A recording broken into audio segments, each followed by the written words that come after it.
And welcome to the Fish Sticks Network. We are here at Yakima County Stadium in Yakima, Washington for a matchup, in a West Coast League matchup between the Yakima Valley Pippins and the DubSea Fish Sticks. Kyle Sweeney and Angus Trangmo with you. And Angus, the Fish Sticks on a heater right now, 7-2 in their last 9 games, and that offense is really working out as of late.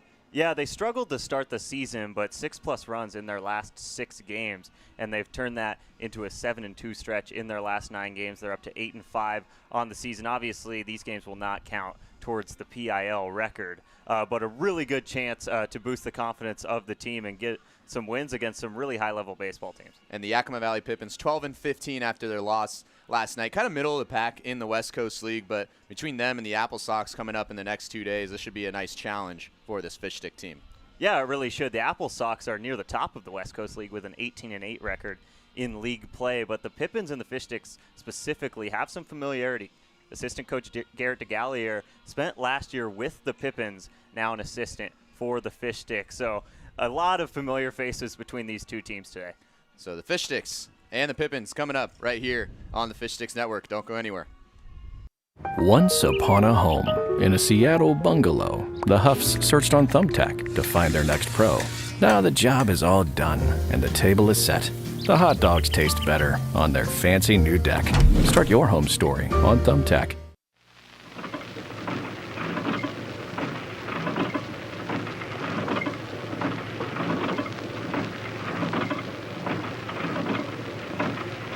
Oh, Audrey, look over there. Where?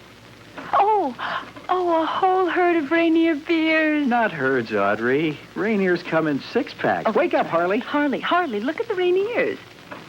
Oh, they're just so fresh and friendly.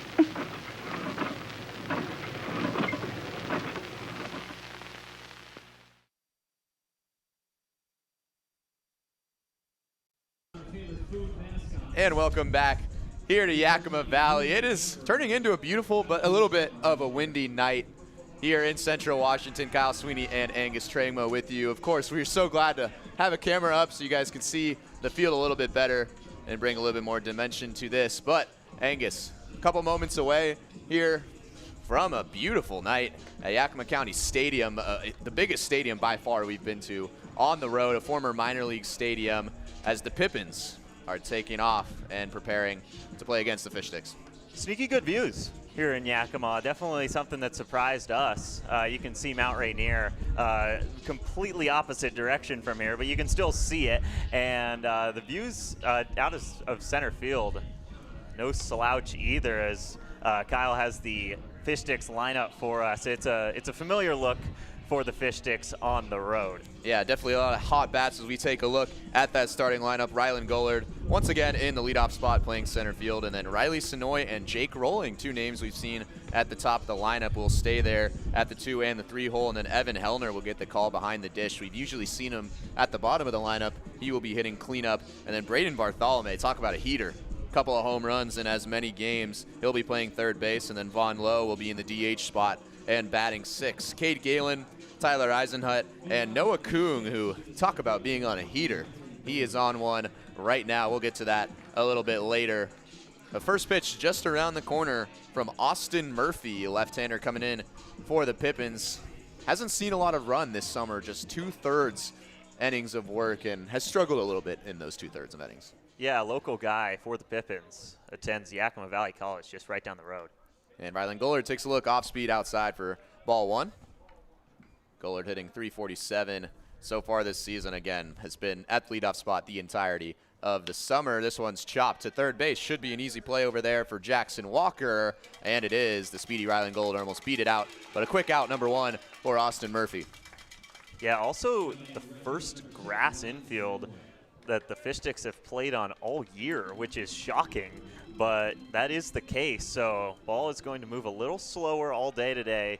If Gollard hit that ball at the Friar, that would have bounced into orbit off that turf. So that'll bring up Riley Sonoy. Tall lefty coming up, takes a look at ball 1 on the inside half. Sonoy is 5 for his last 12, hitting .417 in his last 5 games. Has really picked it up as we head into the bulk of the summer. That's outside for ball 2. And again, the 3rd of 9 games are the Fish Sticks playing right now in a row.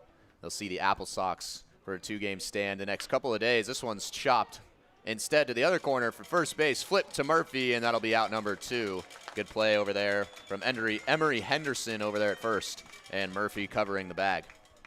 That looked like a mirror of Gullard's ground out to the third baseman. Exact same trajectory off the grass here at Yakima County Stadium, and 2 quick outs for Austin Murphy. And we'll talk about some hot batters in the lineup, but right now, Jake Rolling stepping into the box. Probably the hottest of the bunch in his limited time so far this summer, but he has been electric to start the year. He'll take a look at ball 1 outside. Yeah, Rolling, I mean, he put up some video game numbers in conference play at senior year high school at Jesuit down in Portland, and he's hitting .500, 6 for 12 this season, and already has a homer and 6 runs batted in. Off speed off the plate for ball 2. Almost mirroring exactly the stats that he put up in Jesuit last year in conference play. 1542 OPS so far this summer, and that'll be ball 3 low. 3-0, no reason for Rolling to swing, and outside of the 2 groundouts, Austin Murphy is yet to throw a strike on any other offering today. Here's the 3-0 outside for ball 4. That's probably the easiest base Jake Rolling will get all year, and he's had 12 at-bats this season, is 6 for 12, has 3 singles, 2 doubles, a homer, and 6 RBIs. And that's his 3rd walk of the season as well. So that'll bring up the big lefty, Evan Hellner, who another guy who has seen kind of limited appearances this season, but is hitting .444 in 25 plate appearances. This will be his 9th game of the year, so he'll be playing cleanup, the highest in the order we've seen him so far. So here we go, Rolling at first. The delivery from Murphy is swung on and missed for strike 1. Yeah, first strike that wasn't hit into play for Austin Murphy today. And like you said, Hellner, he's a pretty big guy, so you'd expect him to pick up a lot of extra base hits, but it's been a lot of singles up the middle, finding gaps. This one's driven right towards first base. That'll be an easy play for Malachi Emery Henderson, who was busy at first base. But a quick inning after that walk to Jake Rolling. We'll be right back for the bottom of the first. Wendy's went back to the kitchen to give our famous spicy chicken sandwich a total upgrade.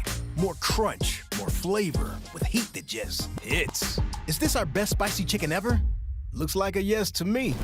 Spicy chicken just got better at Wendy's. They always say, think For happy over thoughts. 15. It's easy when you're a Wendy's Cookie Dough Frosty Fusion. I'm an instant dopamine hit. Get it? Dopamine.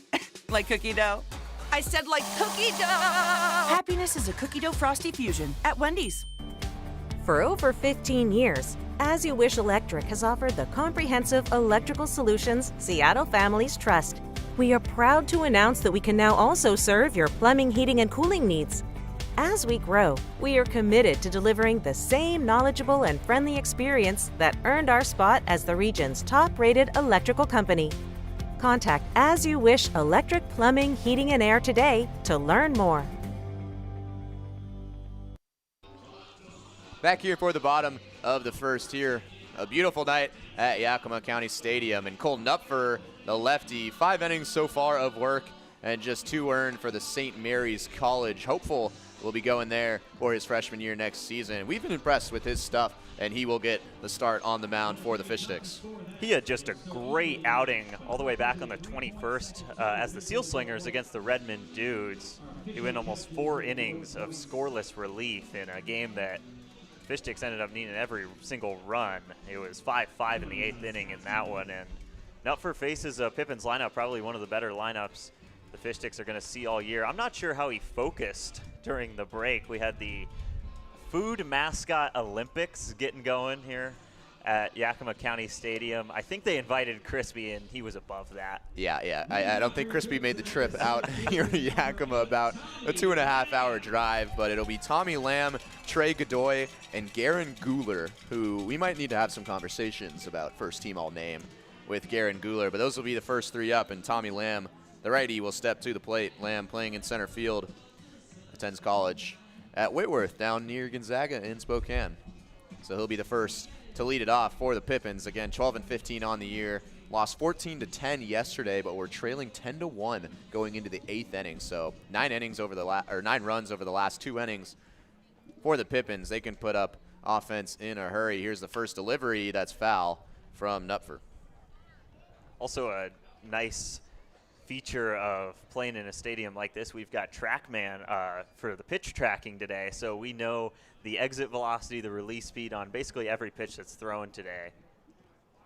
Here's Knupfer, delivers. This one's lined toward Eisenhut. He was diving to his left side, and he won't be able to make the play. So the leadoff man, Tommy Lamb, a single the opposite way to get things going. Yeah, outside fastball, that's what Tommy Lamb is supposed to do with that. And good effort from Eisenhut, but you could tell that the tempo of the ball is just nowhere near as fast as it is in the Friar. Maybe it's because we're further away. But, man, the grass is just so much different. So Lamb on first, and that'll bring up Trey Godoy.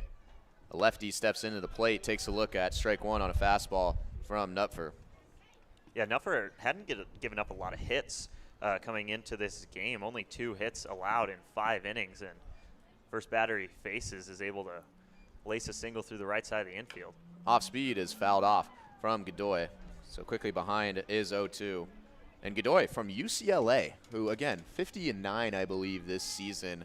And Peyton Barsati's St. Mary's actually knocked him out in the tournament. He hit 273 over 30 games last year for a pretty premier program. So Godoy is a bat we will be watching in the lineup. As Knupfer delivers just high.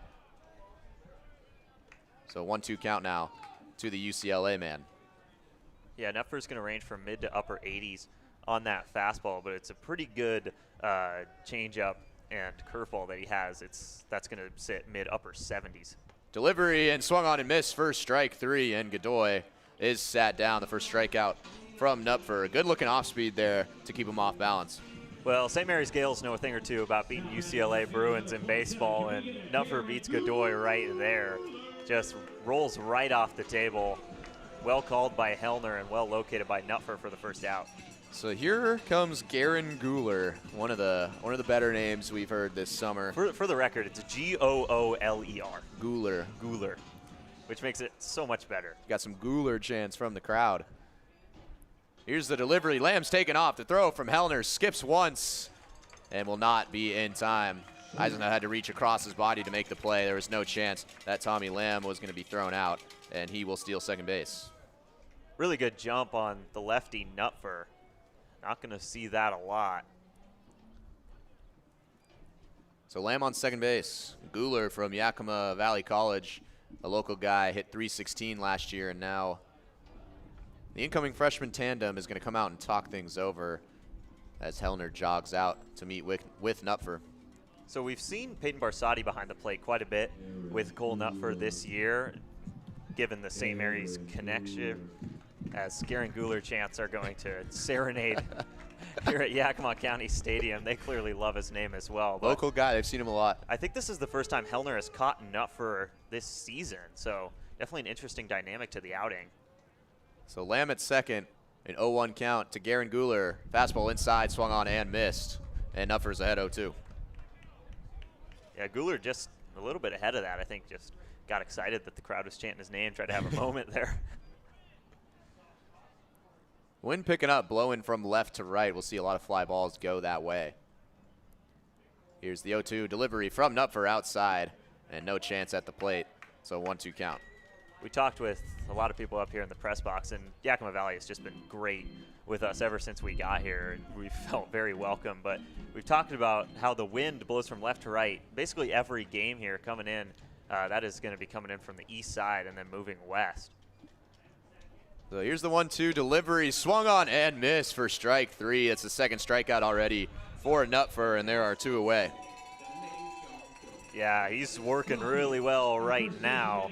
That's a couple strikeouts in a row, and he's not killing them with the highest pace we've seen from him this year, but it is working. So 2 outs, and that'll bring up another big lefty. Malachi Emery Henderson will step into the box. He's hitting cleanup today from Wenatchee Valley College, where we will be tomorrow. 0-0 delivery, fastball zips in there for strike 1 from Knupfer. He's keeping up the momentum after striking out the last 2 batters. First time we've seen Knupfer start a game this year. 5 innings of relief coming into this. He'll step off again and get things reconciled. So Lamb had a leadoff single the other way and then stole a base. He's at second base. 2 strikeouts since then. The bright cyan bat for Emery Henderson. Lamb's going to take off for third. The throw from Hellner, not in time. And Lamb, 2 stolen bases. He'll slide in safely. He got a big jump on Cole Knupfer even before the pitch started. And a good throw from Hellner even didn't give him a chance. With the wind today, you'd think it was a dust cloud over there. Without Tommy Lamb was moving, it just kicks up all kinds of dirt. But the second stolen base, and now with 2 down, Pippins 90 feet away, taking an early lead. Haven't seen a lot of Emery Henderson this summer. Only played in 14 games. Is hitting 146 on the year for the Pippins. Looks like a little bit of confusion on the count. Trying to decide what was going on, and the count is 2-1. It said 0-1 on the scoreboard. So here we go. Knupfer. Take a long windup. The 2-1 pitch. Off speed, missed on the outside part. Now it's a 3-1 count. Again, more confusion in the infield, but 3-1 now to Emery Henderson. I don't hate that pitch, 2-1. Just a good choice from Emery Henderson to not offer at it. 3-1 delivery. In from Knupfer, low, way low for ball 4. So Emery Henderson didn't have to do much on that at bat. He'll take first, now first and third with 2 gone. Yeah, so an early jam for Knupfer. We saw him work into a couple of these his last outing against the Dudes and just handled those so well. And the first inning of work, this is the first official starter that the Fish Sticks have really thrown in quite some time, since probably Santiago Guedes Rodriguez all the way back on Thursday. So that'll bring up Jackson Walker, who's at third base. Another ball from Knupfer, and Emery Henderson's just going to jog to second base. See, that is probably the slowest terminal velocity, is that the word they use? That he basically waltzed over to second base. Eisenhut maybe tried to cover it, but he will take second. So second and third now, and a 1-0 count to Walker. Knupfer delivers low for ball 1. I believe that was ball 2. That was ball 2. Yeah, it was correct. ball 2. 2-0 count. Emery Henderson broke on the first pitch of the at-bat, but Knupfer starting to lose the zone here. Obviously, you've got an open bag, so it's not the worst thing in the world if you walk him. Knupfer, long delivery in the zone and fouled off by Walker, so 2-1 count. Walker, a local guy, another Yakima Valley College guy, hit .315 last season. Knupfer controlling himself after that walk of Emery Henderson. Another long delivery incoming, runners on second and third. Here's the 2-1, swung on and missed for strike 2. Obviously the early stages of this game, but it seems like this is a big pitch for Cole Knupfer. You want to keep that 0 on the board as long as you can. Obviously, it's a baseball game. You want the other team to score 0 runs. Here's the 2-2 with 2 gone. Knupfer delivers, swung on, and a foul ball. Hellner couldn't keep it in. You can kind of hear the wind. He's driving through Ellensburg, and Ellensburg, I got my first introduction to the city. It's very windy. That's my take. Yeah, it's carried over to Yakima, and there's our banners down the left field line here, and the corners of those are just blowing like crazy. So that's going to be a factor today. Again, blowing from left to right, any ball hit to center field will more than likely end up in left field. Knupfer finally gets the sign. Here's another 2-2, swung on way out in front and fouled towards the Pippins dugout. Good battle right here, and Knupfer already at 21 pitches on the outing, so you want to get out of Dodge as quick as you can here. Austin Murphy made quick work of the Fish Sticks in the top of the first. It's a 0-0 ball game. Shout out to the World Cup. Bringing some great games today. Here's another delivery from Knupfer, swung on and missed. This time Hellner holds on, and 3 strikeouts, but a little bit of trouble for Cole Knupfer. We'll head scoreless to the top of the second. Yeah, that's a huge out for Cole Knupfer, and we saw him go 3 2/3 scoreless last time out. That was out of the bullpen, but that is a huge inning to kind of set his confidence in the right direction for today. So Austin Murphy will come back out. There was a little doubt that he would do that. But one thing we need to talk about, by the way, about this park, I'm not sure how well you can see. You might not be able to see it on the YouTube stream, but the right and the left field fence goes 293. And then on the right field side here, we'll see if we can change this. On the right side, we're going to zoom in on it. there's like a little area out there in the outfield, almost like a Diamondback stadium setup where they're kind of just sitting out there. And that is a short fence. And there is, so that's about a 2-foot fence before the 293 sign. So we expect to maybe see a couple that wouldn't go out at the Friar, possibly go out here because that's just such a short, almost part of the park. It's almost hard to describe it in a way. Yeah, it really is. I mean, we got here and we were so confused when we saw it for the first time. We didn't even know that was like regulation to a point. It was just so short over there, and it's, I mean, any lefty hitter that comes and hits here has got to be ecstatic when they see that fence. Man, the dirt really kicking up out there. It is. We got 8 more innings of this. Blowing right in Braden Bartholomew's face, who will step in and take a look at ball 1 on the outside corner. And Braden Bartholomew, he was on quite a slump before the last 2 games of the season. 2 home runs, both in the last 2 games. Also had a double in yesterday's win over the Dudes as well. We became pretty accustomed to the Dudes. We miss them. We'll see him on Thursday, though. Yeah, Thursday, the return to the Friar against the Redmond Dudes as Bartholomew watches ball 3, and then a 4th of July series that I am really excited for, playing a Washington Athletics team that gave the Fish Sticks a really good run on opening day. Fish Sticks came out on top 6-5. That one just catches the corner from the lefty Austin Murphy again. Made quick work after that walk to Jake Rolling. So here's the 3-1 to the red hot. Braden Bartholomew takes a big swing. That's fouled up straight back. Now a 3-2 count. Bartholomew had a marathon at bat yesterday that went 12 pitches deep before he launched a homer over the left field fence back at the Friar. Here's the 3-2 delivery on the outside part of the zone, so delayed the walk, but Bartholomew is aboard once again. And showing off his power after an 0-for-15 slump was what it was for Bartholomew before he hit a home run on Saturday, and then followed it up with another homer on Sunday, and that'll bring up the designated hitter in Vaughn Lowe. Lowe also swinging a really good bat right now, currently sitting at 276 with a 7.58 OPS. He's driven in 9, which is good for second on the team, tied with Bartholomew over at first. Murphy, the lefty, delivers, just catches the outside part of the zone for strike 1. Head coach Mark Lynn down the left field line, giving signs to Bartholomew. Looked like he might have taken off there on the last pitch.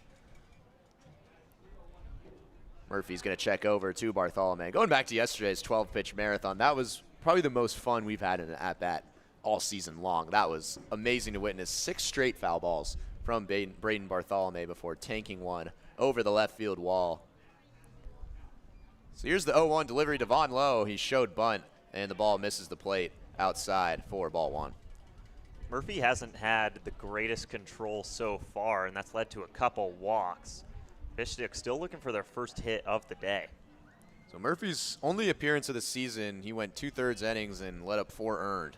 Getting another opportunity here against the Fish Sticks. Vaughn Lowe, that was an off speed. He fouled straight back. Something to note here at Yakima County Stadium, and the Friar has such a short backstop in West Seattle. This is one of the deeper backstops you'll ever see, so all kinds of room if a ball pops straight up around home plate. Bartholomew taking a generous lead at first. Murphy's not going to look at him and instead delivers inside to Vaughn Lowe. Lowe had a 2 RBI double in yesterday's game, a part of an offensive barrage for the Fish Sticks or the Seal Slingers, I should say, that ended in a 12-3 victory over the Dudes. Here's the 2-2. Man, that just missed low for Vaughn Lowe, and the count is now full. That's such a good watch from Lowe. That's the kind of watch that you make when you're hitting really well in a given portion of time. Bartholomew been taking big leads and dancing over at first. Murphy's staring at him right now. And he takes off. Here's the 3-2 outside. So Bartholomew reached second. Good at bat from Vaughn Lowe to battle off a couple of pitches, and the second straight walk for Murphy. And now a big spot for 7-8-9 to do some damage. You got Cade Galen coming up, who had a walk-off back on Saturday, and then Eisenhut, who has started to swing the bat better, and Noah Kung, who has been raking as of late. So Cade Galen will step to the plate, a walk-off walk on Saturday. That was a great game against the Dudes. He's up, 2 on and nobody out. Murphy delivers. Galen shows bunt. This one's going to go right back to Murphy. Murphy moving to his left will make the throw to first base in time. That's a tough out with Galen. The speedy one going to first base. Galen does his job. Now 2 in scoring position and 1 out. Really good bunt, but I think a trend that I'm starting to notice at this park is the ball bounces so high off the grass it almost plays like turf in a way. So almost a taste of home for the Fish Sticks. And that'll bring up Tyler Eisenhut. Hitting at the 8-hole spot. Might see Alex Amata come in for Eisenhut as we have seen all season long, but up with a big spot. 2 runners in scoring position, 1 gone. Murphy delivers to Eisenhut, and as he does a lot, swings at strike 1 and fouls it back. Eisenhut is such an aggressive hitter. It almost costs him in some at-bats when he makes contact with a pitch that he would be better off fouling off.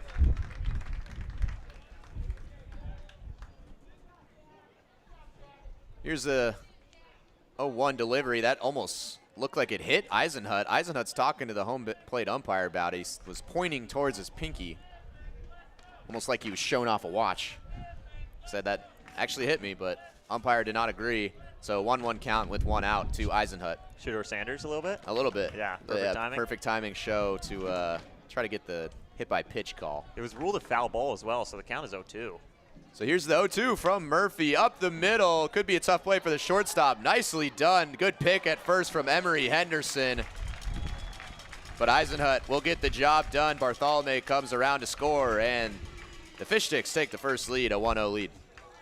Eisenhut really makes Correa work over there at short, but a great play from number 1 at shortstop. And like you said, a really good pick from Emery Robertson. But the Fish Sticks on the board first, and Noah Kung looking to do more damage. So Lowe advanced to third, 2 gone now for Noah Kung, who in a slew of hot hitters is right at the top of the list. He takes a look at a fastball that's up and out. You got to find any way to get Rylan Gullard to the plate in this inning if you're Kung. Kung is 6 for his last 10 at the plate in the last 5 games. Here's the delivery from Murphy, also low. So 2-0 count to Kung. Kung had 2 doubles pinch hitting on Saturday against the Dudes and has really come alive offensively since then. Great glove at shortstop as well. Here's the 1-0 off speed, kept in front. That's Jackson Upton behind the dish, just bounced off the dirt and out. No chance for Von Lowe to advance, so 3-0 count. If you're Noah Kung, you got Gullard on deck. There's no reason to offer it anything right now. Murphy just hasn't really been able to find the zone consistently today. Here's the 3-0 delivery, and that's low for ball 4. Third walk of the inning for the lefty Austin Murphy. Kung will take his base, as he does well and often. And that'll go back to the top of the order with Rylan Gullard. Gullard chopped it to the third baseman, Jackson Walker, on the second pitch of the at-bat just last inning against Murphy. And Murphy's got a tough task now, first and third, with Rylan Gullard up to the dish. 0-1 delivery, catches the corner of the zone for strike 1. We've seen Gullard go after the first pitch a couple times this summer, but overall one of the more disciplined and patient hitters in this lineup. Murphy looking at Kung at first. Kung will not go. Gullard big hack and fouls it straight back into the net and behind 0-2. So now a 2-strike approach. You've got speed over at first. Don't expect any huge swings from Gullard here.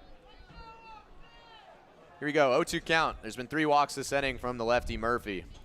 Takes a look at Kung. Kung will not go. Off speed is low for ball 1.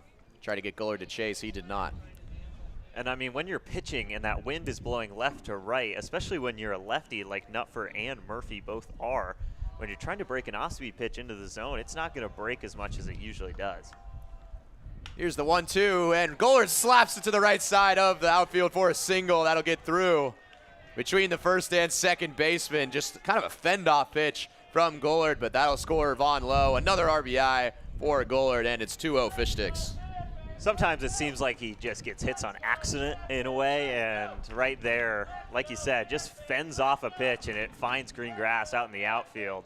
2-0 Fish Sticks, and a Let's Go Fish Sticks chant popping up. That'll bring up Riley Sonoy. It's still 2 on with 2 gone. Off-speed catches the low part of the zone for strike one. I regret to inform everybody that I was wrong. That was a Let's Go Pippins. I apologize. I just got a little excited. Jumped the gun. There's a lot of Fish Sticks fans too, as that one finds the zone, almost mirrored the first pitch, just a few inches higher for strike one. There are a few Fish Sticks fans. Yeah, there is some blue and yellow here. Some of the blue and yellow, obviously Mariners colors, but I have seen some Fish Sticks logos and some crispy. This one's going to be in the gap. And this will be extra bases for Riley Sonoy. Pulls it in between the center and right fielder. Coong is in to score. Rylan Gollard waved home. He will jog into home. And a 4-0 lead for the Fish Sticks. Riley Sonoy does it again. Yeah, he is just mashing right now. And he works his way all the way up to the 2-hole in the lineup and delivers big time. Just a double that, like you said, directly into the gap. It blows into that right center gap with the wind blowing that way. And 4 spot in the top of the second inning, the Fish Sticks setting the tone in Yakima. And that'll bring up rolling. And boy, this is the last person Austin Murphy wants to see at the dish. With Sonoy at second base, Murphy delivers off speed, trying to catch the outside part of the zone, does not. For ball one, rolling a 4-pitch walk. Didn't really have to do much. All the pitches were quite outside the zone. So 5 straight balls now to rolling. Murphy looks back to Sonoy, delivers, rolling, swings at the first strikes he sees, and it's foul. You could tell he was ready to swing right there. Obviously, still early in this game, but he just hadn't seen a strike yet, so he's ready to work. Rolling, the Gonzaga commit, played in 2 innings yesterday against Elevate Northwest, had a single, a double, and 4 RBIs, and that was the end of his afternoon. Quite spectacular stuff. Here's the 1-1 outside for ball 2. It ended up being our stick of the game. I don't think there's going to be a lot of stick of the game races closer than Rolling and Bartholomew yesterday. Both were just great. It was Rolling in the first half of the game and then Bartholomew in the second. 2-1 delivery outside once again for ball 3.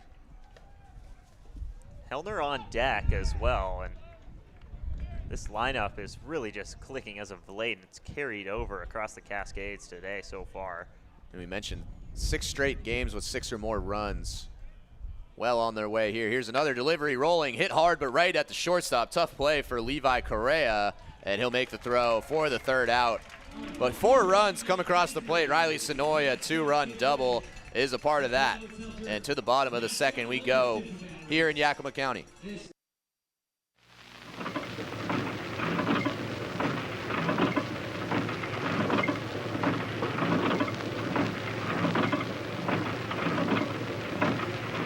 Oh, Audrey, look over there. Where? Oh, a whole herd of reindeer beers. Not herds, Audrey. Rainier's come in 6-packs. Oh, Wake up, Harley. Harley, look at the reindeers. Oh, they're just so fresh and friendly.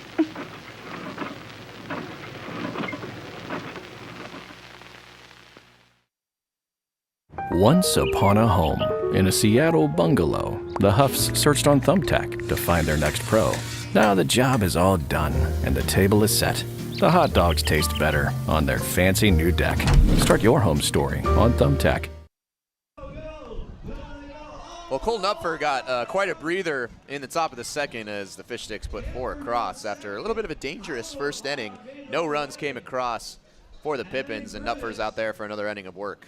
Yeah, and that cushion's got to feel really good for him after letting up some traffic in the bottom of the first, but he has shown an ability to get out of any jam he's put in. Outside of that first outing he had this season, he has been great with runners on. So 6, 7, 8 due up. It'll be Correa, Trent Woodhouse, and Jackson Upton coming up.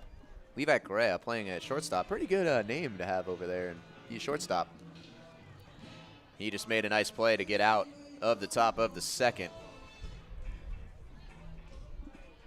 And he will step to the plate, the right-hander. Another Yakima Valley College guy in this lineup. There's going to be a lot of those in Wenatchee Valley as well. Just a lot of local guys playing tonight. Up for a long delivery. First pitch of the inning is on the outside corner for strike 1. Knupfer did strike out the side, but let up a leadoff single in the top of the first to Tommy Lamb and then walked Emery Henderson. That created some A little bit of trouble for him as they reach second and third, but no damage was done. Here's the 0-1, swung on and missed for strike 2. So Knupford got a gift on that first one. It missed outside by a couple baseball lengths. So that time, Correa just feels like he's got to swing at anything in a perfectly timed off-speed. And that's not just you saying that. That's the track man saying that. So here's the 0-2 pitch. Again, targeted that outside part of the zone, but missed. I just have to say something. So tonight in Yakima is Cal Raleigh was robbed night. And the theme of the game is that Cal Raleigh was robbed of the 2025 AL MVP. So someone in the Yakima area, as that's fouled off by Correa, thought it would be a good idea to show up in full Aaron Judge uniform and just kind of antagonize everybody here in the stands. I'm not even sure he's cheering for the Pippins today. Yeah. I think he's just cheering for war. He might be 12 years old. Here's the 1-2 pitch. Up the middle. Ooh, smacks right off Knupfer's foot. He's going to try to recover. And that was a weird one. So it smacked off Knupfer's foot. Correa will be safe at first. He was kind of spinning around as it popped right up. Couldn't find it in time. The umpires will come out and check on him. DeGallier will come out and check on him. But that just bounced straight up and couldn't locate it. So kind of a weird one to read. But Correa will reach. Yeah, 99 off the bat. You're going to feel that one wherever it hits you. And DeGallier out there taking a timeout. He's just talking to his guy. It looks like Knupfer is going to be just fine. As you know, that's probably the best place it could hit you is right on the heel of that cleat. But really good contact from Correa right there as well. Just times it up beautifully, and it goes right up the middle. So Knupfer's going to take he's good. He's going to take a warm-up pitch. He's all right. DeGallier will jog off, and yep, here goes the Aaron Judge kid, the right side of. We might be able to. You probably can't see it on when he walks back, I'll try and kind of pan down here. We've got a little portable camera with us this time around. He's coming back. We'll get him. He's coming back around. Well, Trent Woodhouse will step to the plate. So after all that, Correa at first. Knupfer takes a look, delivers outside. 4-1. You might have heard some boos. That's going directly at the middle school-aged kid walking around in an Aaron Judge jersey here on Cal Raleigh was robbed night. There he is. Here's the 1-0. 1-0 from Knupfer, fouled straight back.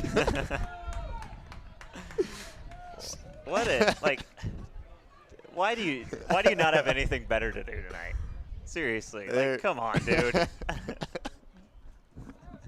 So 1-1 now, Knupfer, Trent Woodhouse. Spokane Community College guy. Knupfer delivers. That's in the zone for strike 2. I kind of screwed up our webcam right there, but we had to show you that. It was a skit. It was a skit. And he got pied. We're such sheep. Oh, man. Okay, that was not even fake. We actually straight up fell for that. Here's the 1-2 delivery is high from Knupfer. How did we do that? We fully fell for that. Okay, so, yeah, again, it is literally Cal Raleigh was robbed of MVP night here at Yakima County Stadium. They just sent someone out in an Aaron Judge jersey, and then he got pied. So here's the 2-2 delivery. Almost hit him. It's going to skip past Helmer, and with that deep backstop, Correa will skip along to second base. There is just so much real estate behind home plate that any ball that gets by a catcher tonight is probably going to result in a base, whether it's second, third, or home. So the count is now 3-2. The Aaron Judge kid has been rightfully dealt with here. That's actually insane. Pro Seattle crowd. I'm not very proud of that. So second base. Here's the 3-2 on top of the zone. A good look from Trent Woodhouse. He'll jog over to first base. He will walk. So 2 are aboard with nobody out. More trouble here for Knupfer. And Jackson Upton, who's catching the game, will step up to the plate. A big right-hander.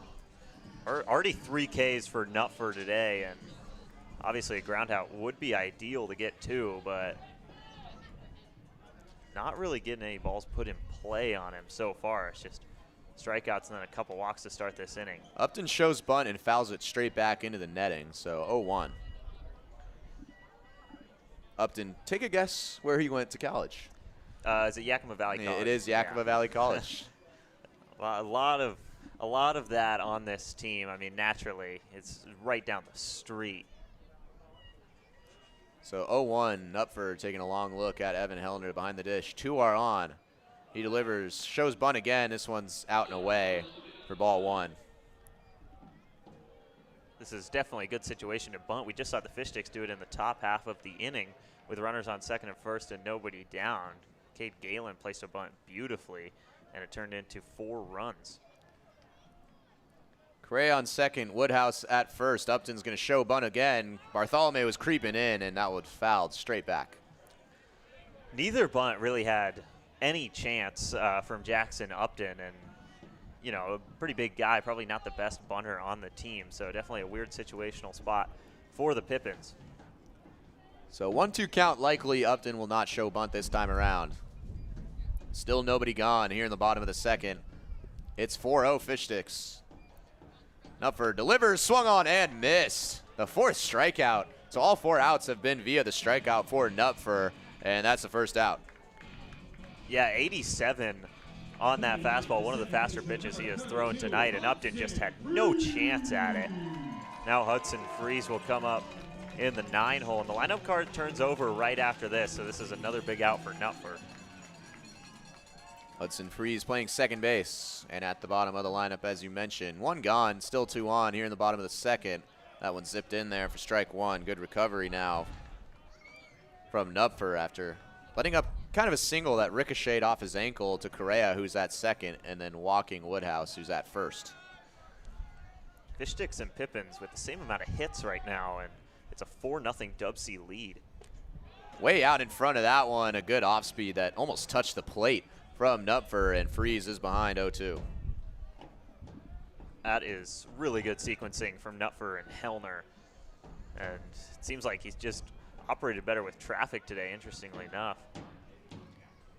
So here's the 0-2, 1 gone. Upstairs, Freeze doesn't bite. Ball 1. Tommy Lamb, who had a base hit back in the first inning, is up on deck for the Pippins. So a double play obviously would be ideal with Lamb on deck. 1-2 count, 1 out. Runner on second and first. Knupfer with the 4-0 lead delivers, and that's outside for ball 2. Wind starting to pick up here. It's a pretty loud stadium. Again, a minor league stadium, or a former minor league stadium is Yakima County Stadium. It's definitely a sight to behold. Love where we're at tonight. Definitely never seen the walls and the corners just jut in like these do. Knupfer takes a look. Correa and delivers high. Now a 3-2 count. So battling back now is Hudson Freeze. He was down 0-2 pretty quickly. Now a 3-2 count. Knupfer allowed the first 2 base runners aboard before striking out Jackson Upton in the last at-bat. Knupfer delivers the payoff pitch, and it's low of the zone for ball 4. That looks pretty close. Hellner was taking a pause behind the dish, try to get a call from the ump, but now the bases are juiced and back to the top of the order. It did end up low in the end, and you can see both Knupfer and Hellner just kind of talking it out. So now the base is loaded for Lamb. If the first inning wasn't a dangerous spot, this is even more dangerous for the Pippins. Still no runs across the board despite a lot of traffic. 4 runs in the top of the inning for the Sticks, and the Pippins trying to answer that right now. Lamb singled the opposite way just last inning in the first and then stole second and third. Here's the delivery off speed, does not catch a corner of the zone for ball 1. First pitch off speed is a pretty good choice there, especially against Lamb, who took a fastball for a ride and a base hit in the first. Just once again, with that wind blowing left to right, the lefties are going to have a hard time getting those pitches to break today. Knupfer takes a deep breath. 1-0 delivery is inside for ball 2. So falling behind, no open bases anymore. And after walking Trent Woodhouse and Hudson Freeze, they're at first and second, allowed a single to Levi Correa. He's at third. Just 1 gone in the bottom of the second. 2-0 count. Knupfer delivers. This one's hit hard up the middle and gets past Noah Kung. Woodhouse will be held up at third. One run does score, and 2 hits already for Tommy Lamb. Hard hit up the middle. Kung was diving, could not make the play, but just 1 run comes across. It's a 4-1 ball game. Yeah, really good job by Gollard out there in center to keep Woodhouse at third with the throw, but more good contact for Tommy Lamb. And now the Pippins looking to respond. It's 4-1. Still trouble looming. Bases still loaded. 1 already in the bottom of the second. It's a 4-1 lead now for the Sticks. Knupfer taking a deep breath. And fires into Trey Godoy, who takes a look at strike 1. Godoy, the UCLA man, hit .273 last year for the #1 team in the country. In 30 games, he struck out swinging last inning against Knupfer. Knupfer ahead 0-1, takes a deep breath, fires, and outside. 1-1 count now, base is still juiced.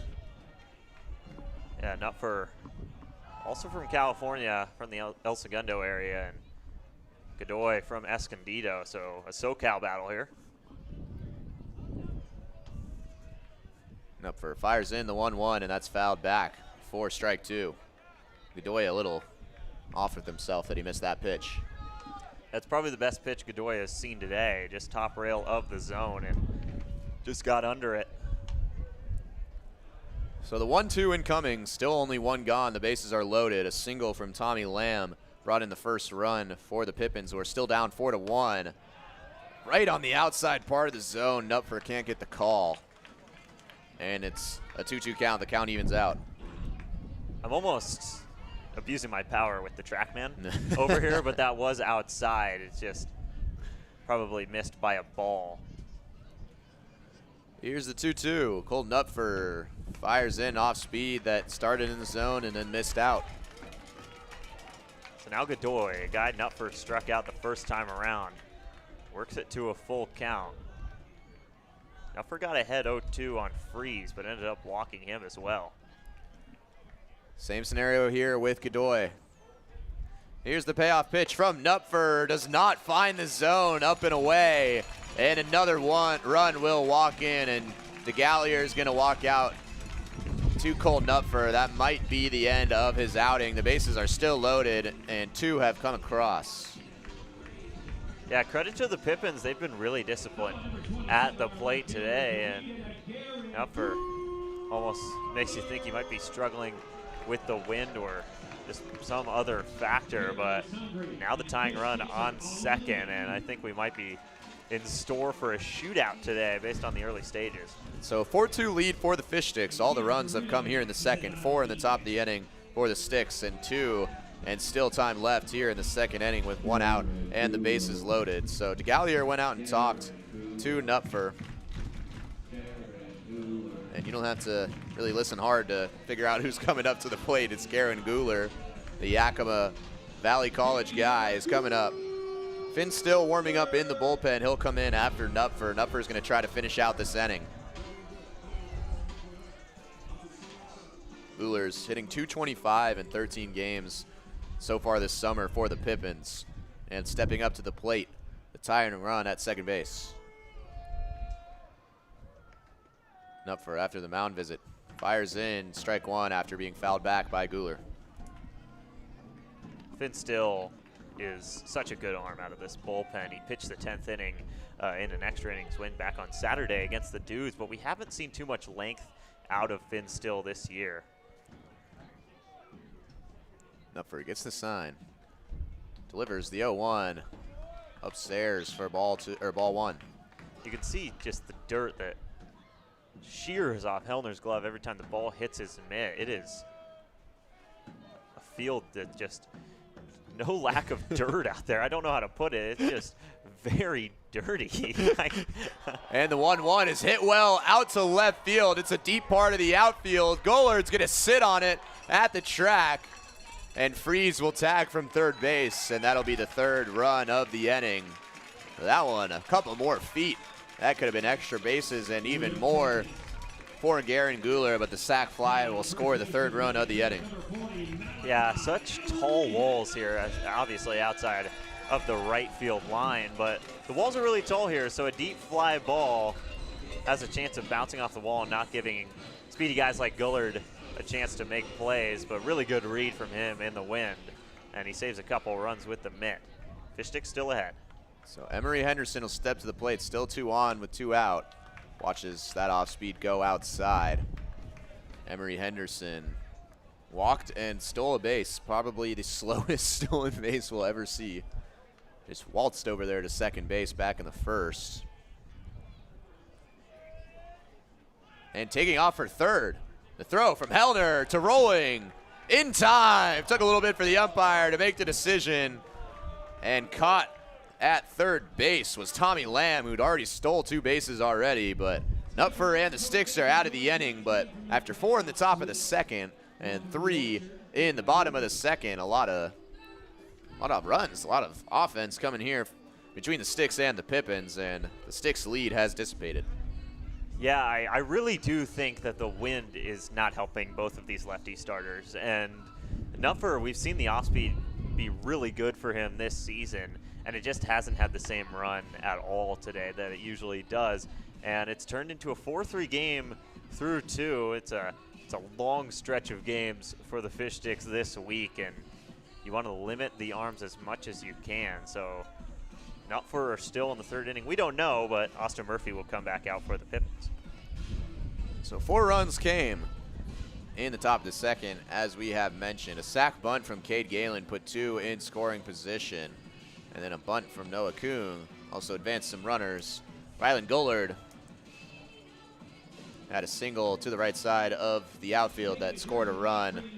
And then Riley Sonoy, a double that scored a couple more. And that's how the Sticks got it done in the top of the second. And Sonoy continuing a very hot streak from the plate. Yeah, that ball was just tanked that he put out into right center field. And it's pretty deep outfield here as well, especially to center field and those power alleys. There is a lot of real estate out there. It just saved Knupfer from maybe allowing a tie game, or maybe even giving the Pippins the lead if that ball goes off the wall. So 4-5-6 due up for the Sticks. Evan Hellner will step to the plate. Grounded out to first base back in the first. That ended the inning. As Austin Murphy delivers, Hellner first pitch swinging, fly out, tailing towards right field. That'll drop down for a base hit. Actually, towards left field, Guler, who had the deep sac fly last inning, couldn't catch up to it. Boy, that was a little weird with the wind blowing the opposite way that the ball was tailing, and Hellner will end up with the hit. Yeah, really tough read with how windy it is, but that's a play Guler should make. Just simply put, that's a fly ball right to the left fielder, and the left fielder did not catch it, so a gift for the Fish Sticks. Hellner at first, now Braden Bartholomew stepping to the plate. Almost thought about swinging on strike 1, but he takes it in the zone. So Hellner, that's his 6th hit in his last 10 plate appearances for the Sticks. A lot of singles. That's his 6th single. So 6 singles in his last 10 plate appearances. We saw a lot of power from him earlier today, or earlier this year. This one's grounded to second. Could be 2. Slow delivery to second. He'll get 1 at second, and he'll be safe at first.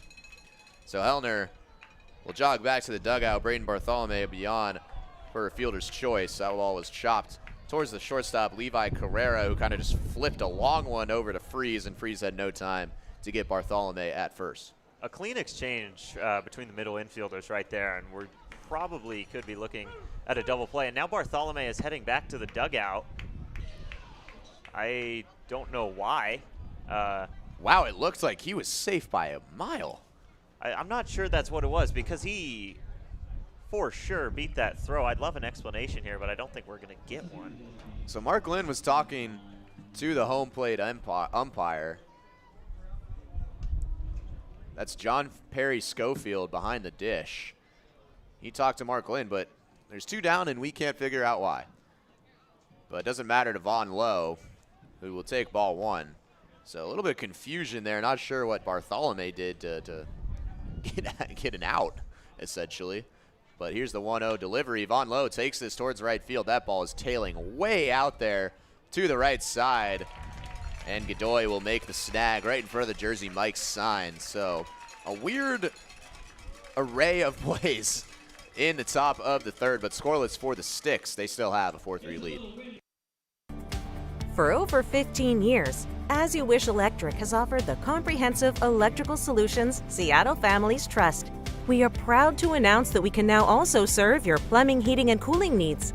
As we grow, we are committed to delivering the same knowledgeable and friendly experience that earned our spot as the region's top-rated electrical company. Contact As You Wish Electric Plumbing, Heating, and Air today to learn more. Wendy's went back to the kitchen to give our famous spicy chicken sandwich a total upgrade.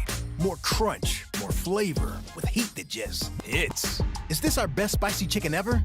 Looks like a yes to me. Spicy chicken just got better at Wendy's. They always say, think happy thoughts. It's easy when you're a Wendy's Cookie Dough Frosty Fusion. I'm an instant dopamine hit. Get it? Dope-amine? Like cookie dough. I said like cookie dough! Happiness is a Cookie Dough Frosty Fusion at Wendy's. Back here at Yakima County Stadium, Kyle Sweeney and Angus Tringmo with you. It'll be Finn Still coming out now for the bottom of the third, so Cole Nutfer's day will be done. Yeah, not exactly an ideal start for Nutfer. The Pippins were able to work a lot of walks off of him, and some pretty hard contact mixed in there as well. And now Finn Still will come in 7 2/3 of work out of the pen for Still this year, and he's only given up a single earned run. So he has been great. He's going to be a senior down at Southeastern University in Florida. Teammates over there with Braden Bartholomew, who's playing first base. It'll be 4-5-6 due up. Emery Henderson will come up once again, him and his bright blue bat, kind of emulating the Seal Slingers jerseys we saw yesterday.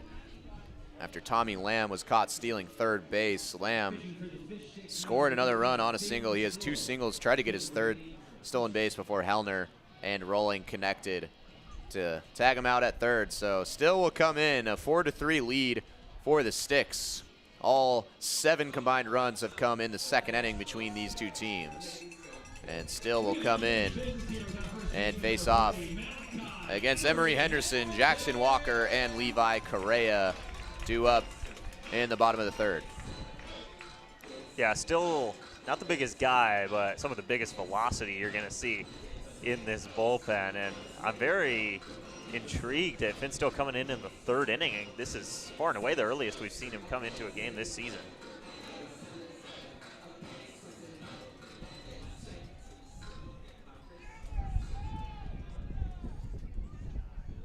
So after some festivities, all is well and Still set to deliver to Emery Henderson, and that fastball zipped in there for strike one. Emery Henderson worked a walk and stole a base back in the first. Big lefty coming out of Wenatchee Valley College. Still delivers, strike two, same pitch as the first one. Again, a lot of elevated velocity as compared to Nutfer, and Still ahead 0-2. Yeah, he sits upper 90s pretty easily, so you're going to see a lot of fastballs from Finn Still. Still another fastball driven the opposite way, and that'll sit down right in front of Cade Galen in left field for a base hit. So the third fastball of the at-bat, Emery Henderson, gets around to it, and the leadoff man is aboard. For the record, I meant upper 80s, Yeah. not upper 90s. Yeah, if there was a guy throwing upper 90s for the Fish Sticks, I'd be very happy about that. But upper 80s pretty consistently for Finn Still. And that time, Emery Henderson, it was the third fastball he saw in a row, and he just rips it into left. So that'll bring up Jackson Walker, has played in 12 games, but has really struggled from the plate, hitting .080 in the summer. Still delivers. Another fastball zips in there for strike one. Yeah, really good job of pumping the zone. It's just that throw one too many fastballs to Emery Henderson. Don't want to make the same mistake to Walker here. Emery Henderson at first. Here's the 0-1. Another fastball, swing and a miss from Walker for strike two. Walker, a local guy from Yakima Valley College, one of the many in this lineup. Struck out against Cole Nutfer to end the bottom of the first and help Nutfer get out of a jam. But 3 runs the next inning for the Pippins, who are trailing 4-3. Delivery from Still, fouled back. Walker will stay alive. So he gets ahead 0-2 again, and again he goes with the fastball. That time Walker was able to see it for a foul ball. at some point, I'd love to see an off-speed from Finn Still, especially with that wind helping the break for the righty arm. Still takes a look at Emory Henderson at first. Sets and fires 0-2, weakly fouled back. So staying alive is Walker, a couple straight foul balls. That was the off-speed I talked about, and it got a chase out of Walker, but a really good job to get some sort of bat on it and stay alive. 4-3 ball game here in the bottom of the third. Finn Still ahead 0-2 to Jackson Walker. Still delivers and fouled back again. That's 3 in a row. Making Finn Still work, and we saw this against Nutt for a little bit. Just riding that pitch count up.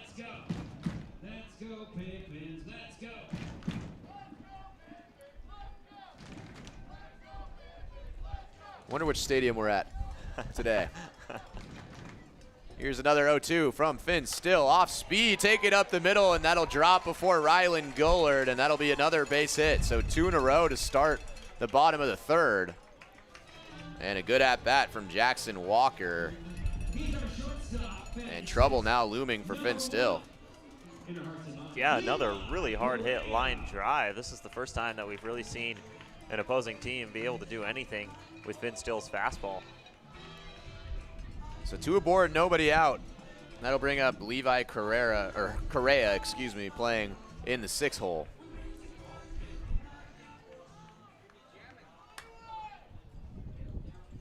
Correa singled his first time up, eventually stole a base, and came around to score.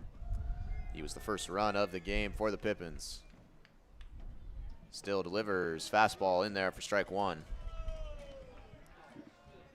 So both the times, Finn Still against Emory Henderson and Walker has gotten ahead in counts, and both ended up with a single. So they're both on second and first. Nobody gone, and an 0-1 count to Levi Correa.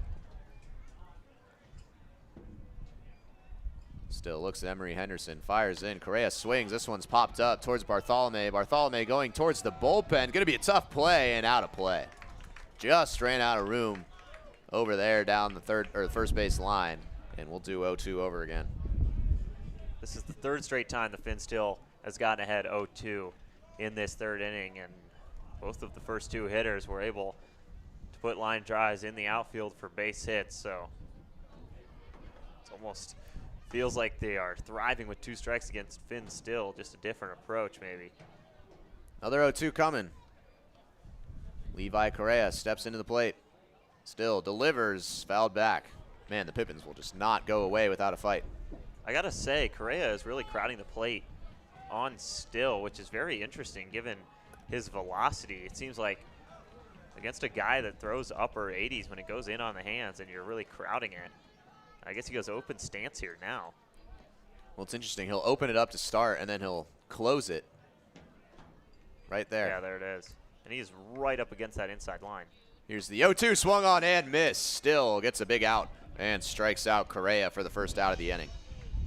So that seems like where the setback is with Correa's swing is Finn Still goes with the fastball and goes inside, and Correa just cannot catch up to it. So a good piece of strategery, if you will. Strategery, okay. Strategery from Finn Still to go inside on Correa for the first out. That's a new one. I am adding that to my arsenal.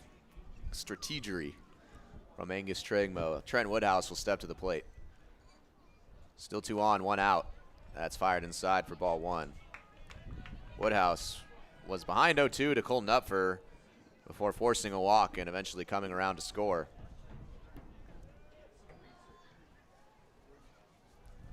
So Still struck out Correa, still 2 aboard. Fish Sticks 4-3 lead. Still fires in, off speed, catches the plate for strike 1.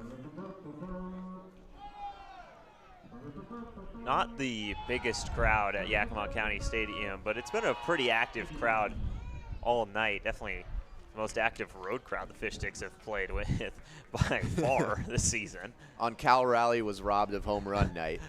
Still delivers, taken. This could be 2, right to Eisenstadt, and it hops over him.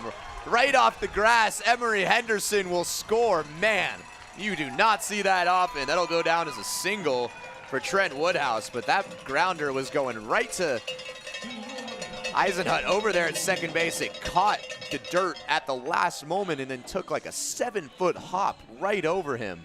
So an unlucky break for Finn Still. This game is tied at 4 apiece. Nothing you can do about that. If you're Still, if you're Eisenhut, if you're anyone on the Fish Sticks, just a really tough hop, and now this game is tied, and the Pippins looking to take their first lead. That'll bring up Jackson Upton, first and third with 1 gone. Still off speed, up and in for ball 1. All right, that adds on to the tally of things you don't see every day at the ballpark here this summer. That is a new one we haven't seen. Just last hop right over Eisenhut. Eisenhut had no chance to react. Here's the 1-0 from Still. Swung on and missed on the fastball for strike 1. Upton struck out swinging last inning against Knupfer. So Woodhouse at first after that weird RBI single, and Jackson Walker is at third. Still delivers, swung on and missed again. Upton cannot catch up to the fastball. This is how Upton struck out the first time around. Knupfer went fastball on him, and he just couldn't catch up to it in a 1-2 count.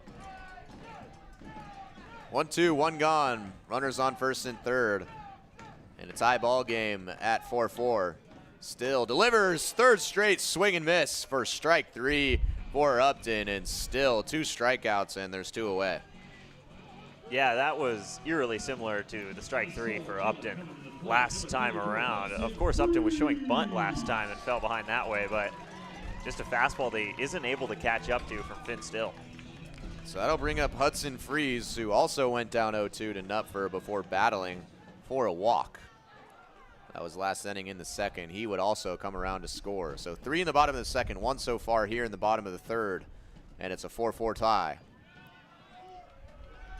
And that'll be in there for strike 1. It looks like Woodhouse just took second base. Ryland Gullard wasn't very happy about that in center field, but the Fish Sticks essentially just let Woodhouse run over to second, and now there's 2 runners in scoring position. I think they've noticed Hellner almost has a hitch when he gets up, and the delayed steal was 2 for 2 today for the Pippins. So now 2 in scoring position. That would give him a 2-run lead with a single from Freeze. He takes a look at ball 1, now a 1-1 count with 2 gone. Pippins doing a really good job of handling Finn Still's velocity so far in the third. Still trying to minimize the damage. 1-1 count to Hudson Freeze with 2 gone. Fires in there high for ball 2. You do not want to give Hudson Freeze a free pass right here with Tommy Lane, who is 2 for 2 with a couple base hits on deck. Lamb, 2 stolen bases, 2 hits, and an RBI before the end of the second inning. And you're right, he's sitting on deck. That's the top of the order.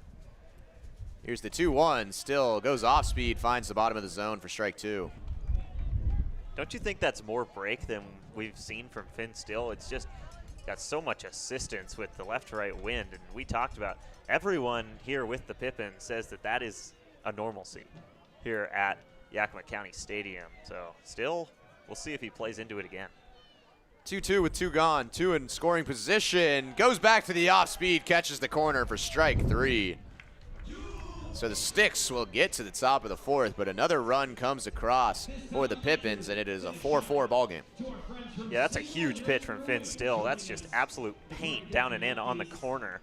But the run that Finn Still gave up, that is just unlucky. It bounces right over Eisenhut in what seems to be something of a dead spot here in the grass on the infield. And obviously both teams are playing on the same field, but that is really just a tough break for Still, Eisenhut, and the Fish Sticks. And if we had our great replay crew with us as we do at the Friar, we would be showing that one. But again, it was just a bouncing ground ball. It was going to be an easy double play for Tyler Eisenhut before the last bounce of the grounder bounced about 8 feet in the air and over his head. And that would eventually score the tying run.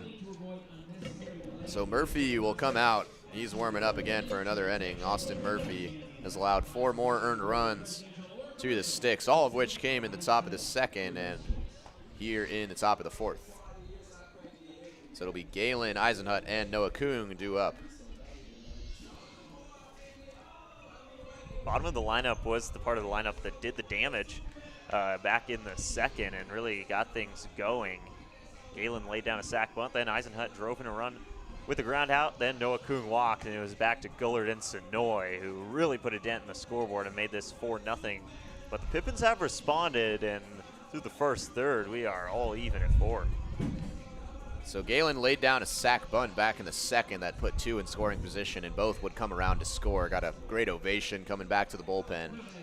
And Galen's still kind of struggling. The Portland Pilot hasn't seen a lot of action over the past 2 seasons. Is 3 for 22 this season. A great glove out in left field, also a lot of speed.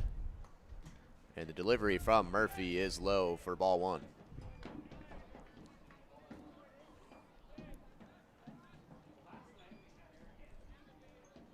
Here's the 1-0 from Murphy.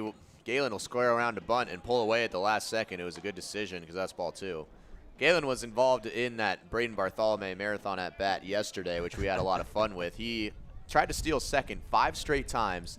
Elevate was letting him do it in a first and third situation. He had to go back all 5 times off of foul balls. Well, the moral of the story is that he finally stole the base on the 6th try. It was so, never give up, everybody. That was what we took away from it. He got a lot of steps in. He was gassed. Here's the 2-1 from Murphy inside of the plate that misses. Now a 3-1 count to Cade Galen. And again, if he reaches, he will more than likely be taken off over at first base. Here's the 3-1 from Murphy again inside. 3 straight in that area. That'll be ball 4. 6th walk of the year for Galen, and like you said, he's ready to go over there. Hopefully it'll be a little easier than last time he tried to steal a base with Bartholomew. Just living and dying by foul balls, but no, he can fly, and it would be the first real test of Jackson Upton's arm behind the plate. So Galen is hitting 136 on the summer, but has a 387 on base percentage, just adding to that with another walk. He takes a big lead at first. Eisenhut takes a look. Another pitch inside for ball 1. To be honest, I don't see any reason for Eisenhut to offer until Murphy is able to come to him in the zone right now. Eisenhut, we've seen him square away to bunt more than once this summer. He'll stay and take a look at strike 1. Boy, that was right on the corner. Yeah, barely caught a piece of the zone, but a strike nonetheless. I mean, that's about as close as it gets. The ABS system would have been one to revel. We got the track man. This time, Eisenhut does bunt, popped straight up in the air. A little fortunate that went foul. It was weird in a situation earlier this year. Eisenhut was forced to bunt with 2 gone. And with 2 strikes, he squared away again, and it went out. And since then, we haven't seen many bunts from Eisenhut, who's more than capable at the plate. Hit 361 in his last full healthy season at the collegiate level. Here's the 1-2, just outside. Good eye from Eisenhut, and the count evens out. Murphy went back to the same spot that he was able to paint the corner earlier on Eisenhut. That one just elevated a little bit up high. So Galen, another big lead. He has not taken off yet. He will stay. Off speed is low. 3-2 count for Eisenhut. So we saw Bartholomew go on 3-2 earlier today. Do you think maybe they used the same logic with Cade Galen over at first here? Galen shielding his eyes, taking a look at Coach Mark Lynn, giving the signs. Galen will take off. Here's the 3-2 outside, and that'll be ball 4. So 2 straight walks to start the inning from Austin Murphy, and 2 are aboard with nobody on. Yeah, so they do the exact same thing they did back in the second, and maybe with the lefty Murphy, who has a clear sight line over at first base, watching Galen go just kind of rattled him as both of those pitches when runners are going on 3-2 have ended up in balls. And now you got Noah Kung, Rylan Gullard, Riley Sonoy, and Jake Rolling right after this. So this is a pretty dangerous part of the lineup for the Fish Sticks right now. You called that pretty perfectly. Maybe if you weren't over at the Cronkite School of Journalism at Arizona State, you'd become a baseball coach. You think that might be in your future? I mean, I would totally do it. Obviously, I love baseball. I'm in Yakima, calling a baseball game. But man, it's something that I don't think I would. I don't think I'm confident enough in like my decisions to do it. You know what I mean? Yeah. Like you like critiquing the decisions. You have to live with those decisions, even if you're wrong. And I don't know. I just don't want that pressure. It's a tough one for all the coaches out there. That's why we're media members and not athletes or coaches. We will critique you. So Noah Kuhn will square away to bunt. That one just finds the inside part of the zone for strike one. So Galen and Eisenhut, they both walked. They're at second and first. Back to the bottom of the zone with Noah Kuhn, who walked and eventually came around to score back at the second. Been swinging a great bat. Is hitting .600 over his last 5 games. Infield in against Kuhn. Murphy fires. Kuhn right up the middle. That'll get through for a base hit. Eisenhut will stay at second. And Galen will make it home with no worries at all. Noah Kuhn, man, red hot at the plate. And he gives the Sticks the lead once again. It's 5-4 DubSea. Yeah, so he shows bunt, and for some reason the entire infield comes in on that bunt. It's almost like refusing to let him get a bunt down, because I'm sure they know how fast he is over there on first base right now. But with that, he just lines one right through the middle, and there's no chance for any infielder, and it's back in front for the Fish Sticks. 2 on for Rylan Gollard. Took a check swing, and that'll go foul. So 0-1 to Gollard. Gollard had an RBI single back in the second, would also come around to score, continuing a scorching start to the summer. He would look so fantastic in my Gonzaga Bulldogs uniform. Next summer, he is in, or next spring, he is in the transfer portal from Linfield University. Gollard, same thing, check swing right to Emory Henderson. He'll fire to second and get the out at second base. No, he won't. It is bobbled by Correa. Boy, that was hidden from our view. Correa just couldn't get a handle of that throw from Emory Henderson. Everyone is safe, and now the bases are loaded. Wow, that was just a mistake. I mean, there's no other way to put it. Correa should have had an easy out. Gollard would have beat the throw at first, regardless of if that exchange was clean. But Kuhn catches a break, and now Riley Sonoy, who already has a 2-run double in this game, comes up with the bases juiced. Sonoy slapped one in between center and right field for an RBI double. The tall lefty continuing a hot streak. He scored 2 back in the second. He got aggressive with the bases loaded and fouled it straight back. Sonoy and Rolling on deck. You got to think with how these guys are hitting, at least one of them will at least reach base. So 1 gone, bases loaded after that error on the catch from Levi Carrera at short after that grounder from Gollard. Murphy in some trouble. Here's the 0-1, catches the corner for strike 2. It's a really good comeback from Murphy so far, forcing a foul ball and then living in the zone. A lot of pitchers, when they see their defense make an error, can get rattled, and Murphy has not done that so far. Eisenhut at third, Kuhn at second, Rylan Gollard at first. Riley Sonoy facing an 0-2 count. That one's in the dirt for ball 1. Good job by Upton to probably save a run. I mean, Eisenhut can really move over at third base, and this backstop is just massive. So if that ball gets by Upton, it's a 6-4 lead for DubSea, but he's able to get chest plate on it. Activation in the bullpen for the Pippins. Murphy, 1-2 delivery inside for ball 2.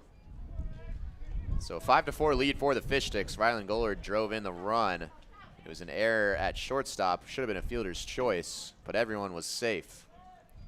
So 1 gone. Bases loaded, 2-2 count. Murphy delivers the 2-2. Sonoy's going to want that one back. That was a hanging off speed that he fouled off. Yeah, that just sat up right over the heart of the plate, and good on him for still getting a bat on it. But that is a similar look to the pitch that he just punished for a 2-run double earlier today.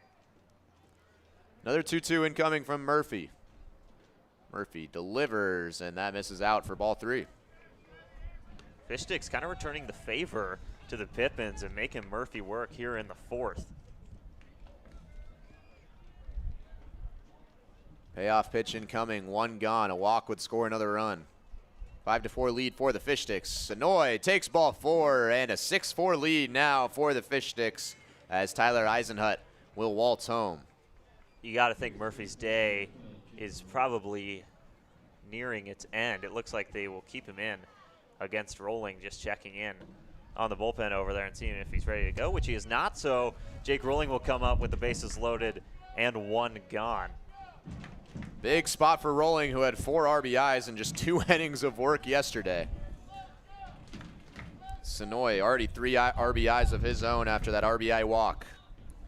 6-4 lead for the Sticks. Rolling, big hack. That's strike 1. Yeah, he thought big right there, and I don't blame him. That was a pitch that he can do damage with. Just missed it.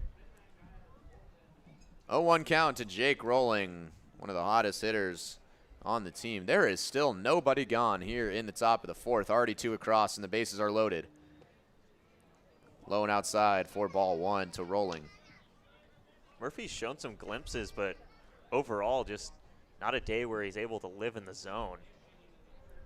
Rolling entered the game hitting .500 in his first 5 games as a Stick. Looking to add on to it here. That one's low. 2-1 count. Fish Sticks have 6 runs on 4 hits, so kind of just speaks to the free passes, as there's been a few walks, obviously the error earlier in this inning. So Rolling, the Gonzaga commit. Plenty of traffic on the base paths. Here's the 2-1, and just hits the zone. 2-2 count. There's been a few 2-strike counts in this inning for Murphy, and he has yet to get an out in any one of them. Bases loaded, nobody gone. 2-2 to Rolling outside for ball 3. Murphy's still looking for that put-away pitch. He just hasn't had it today, and Rolling already walked today, probably looking to swing here.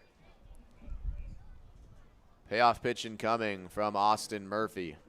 6-4 lead for the Sticks. Payoff incoming, and it misses the plate for ball 4. Rolling is walked for the 2nd time, and Noah Kung will trot home. That'll be the end of Austin Murphy's night. 3 across here in the top of the 4th, and a 7-4 lead for the Sticks. Yeah, and that is, now you're looking at 3 straight games with a run batted in for Jacob Rolling. Obviously, probably not how he imagined to bring in a run in today, but just producing at a very high level in the earlier stages of his summer. And like you said, Murphy's day is done. Obviously an untimely error from his defense, but just too many free passes for Murphy today, and the Fish Sticks lead 7-4. So this will be number 35, Dan Bradley, coming in relief. Standing at 6'7", 210 from Keller, Texas. The right-hander will come in. And he's still got a lot of work to do. The bases are still loaded, nobody out. Already 3 runs across here in the 4th. Bradley, again, just the tallest guy in the room right now, probably the tallest guy in the entire stadium. And previously played at Western Oklahoma State College, so well-traveled guy, and 6'7", 205, kind of a beanpole out there. You can already notice, it only took 1 warm-up pitch, you can already notice just such a different arm angle with how tall he is. So he'll come up against Evan Hellner, and Braden Bartholomew will be waiting on deck. 2 of the hottest hitters that DubSea has to offer. There's a lot of hot hitters in this lineup right now. That is why they're 7-2 in their last 9 games. After a 1-3 start are the Sticks, looking to add on to their 8-5 record here in a West Coast League battle with the Yakima Valley Pippins. So 3 across in the top of the 4th, 4 came across in the top of the 2nd. It's a 7-4 lead for the Sticks, who are getting out hit right now by the Pippins, but are ahead 7-4. And with nobody out, this inning can turn brutal for the Pippins if Dan Bradley and the defense are not careful.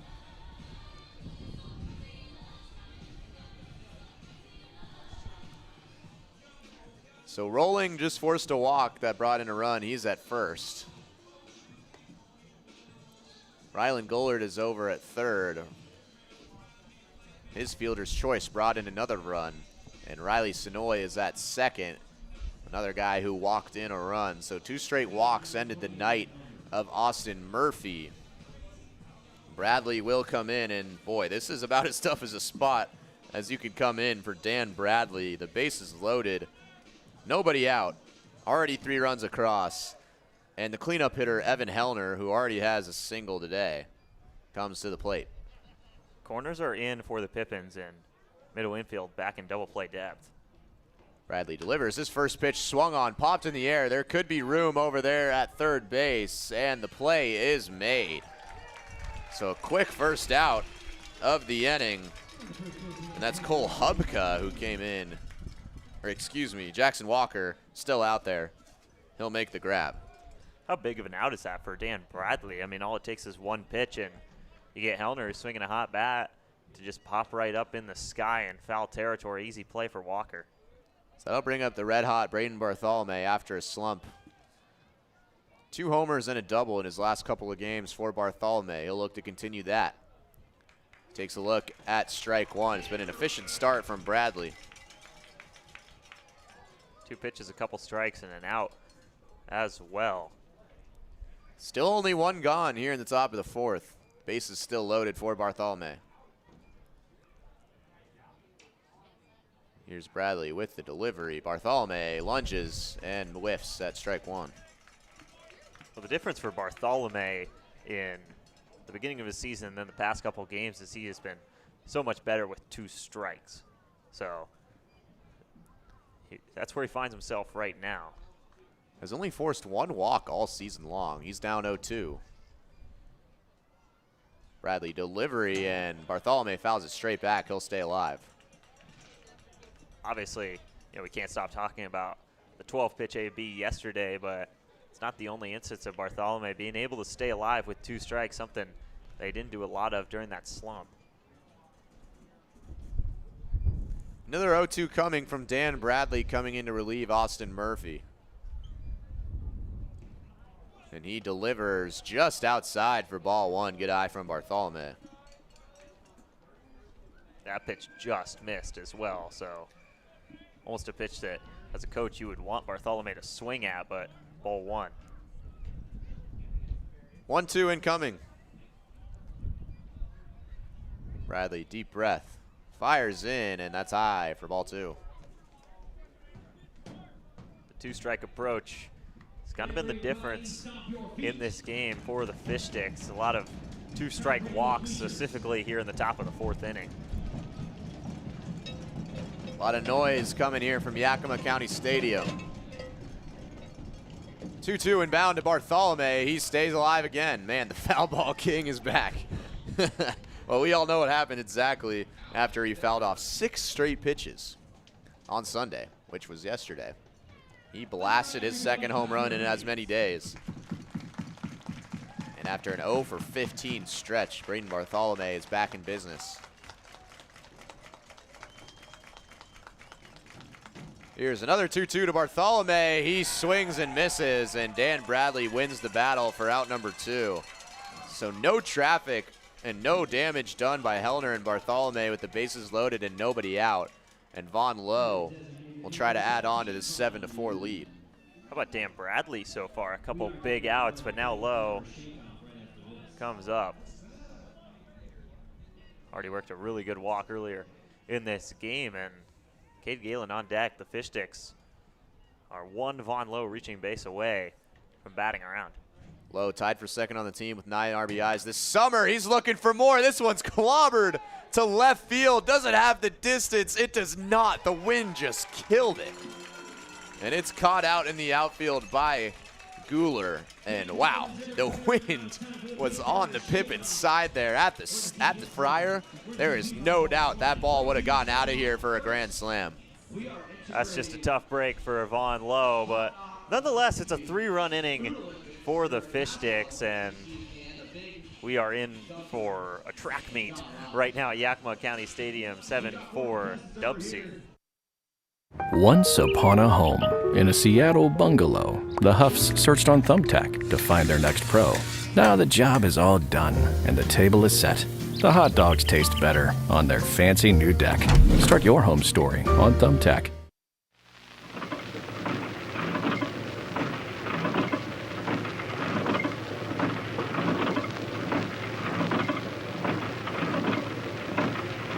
Oh, Audrey, look over there. Where? Oh, Oh, a whole herd of Rainier beers. Not herds, Audrey. Rainier's come in 6-packs. Oh, Wake up, Harley. Harley, look at the Rainiers. Oh, they're just so fresh and friendly.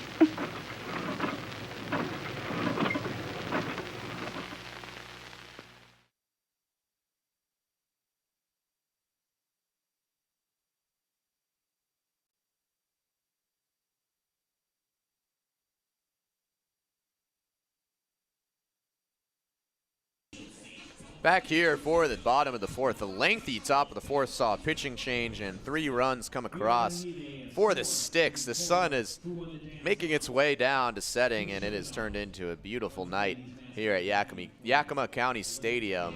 But the Sticks, a 7-4 lead, and Finn Still out for another inning of work.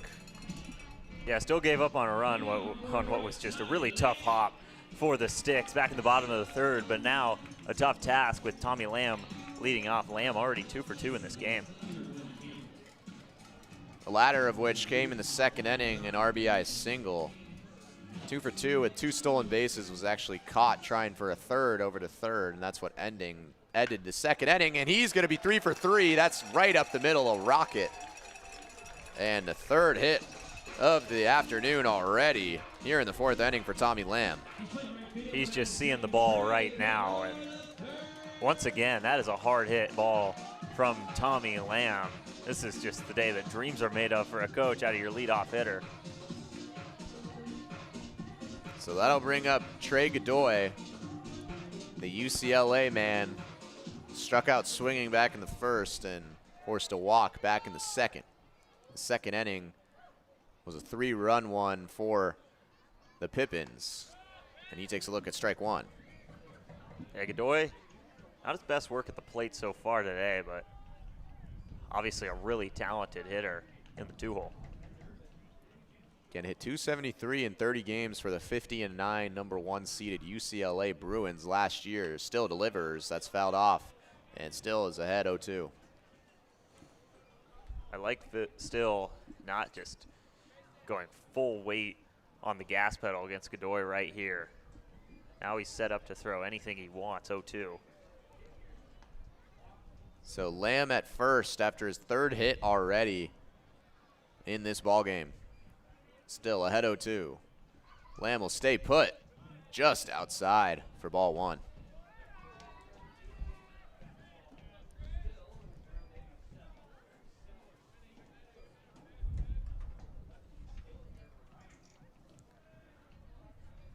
One-two incoming from Finn Still to Trey Godoy, and he strikes out swinging for the second time today. Still wins the battle. That's out number one. Yeah, big out for Finn Still right there, especially after you give up a base hit to start this inning. Now they'll bring up Garen Guler, much to the pleasure of the crowd here at Yakima County Stadium, a very familiar face coming from Yakima Valley College. So he'll come on with one out. Tommy Lamb over at first, a 7-4 lead for the Sticks here in the bottom of the fourth.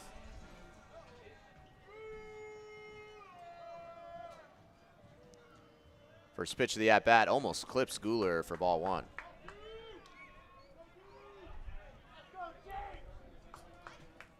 Guler a sac fly back in the second inning that scored a run and struck out swinging back in the first against Cole Knupfer. Here's the 0-1, swung on and missed. That's actually strike one now, 1-1 count. Still no movement from Tommy Lamb over at first base after he stole 2 bases back in the first inning. Guler chance ringing out. Wind picking up speed. Here's the 1-1 incoming from Still. Fires in a fastball. That's upstairs for ball two. Yeah, Still able to kind of live 87, 88, 89 with that velocity, and it's become his signature with the fish sticks this summer. Here comes the 2-1. Goes off speed and it works. Just catches the inside part of the plate for strike two. That was a gift. Still did not get that back out to the plate, but the zone has been relatively expanded today for both of these sides, so playing into the favor of pitchers, and we're still looking at 7-4 in the 4th inning. Still a long break. Fires in outside. The count will fill up. So Lamb still at first base. Sticks might be a little surprised he hasn't taken off yet this deep into the count.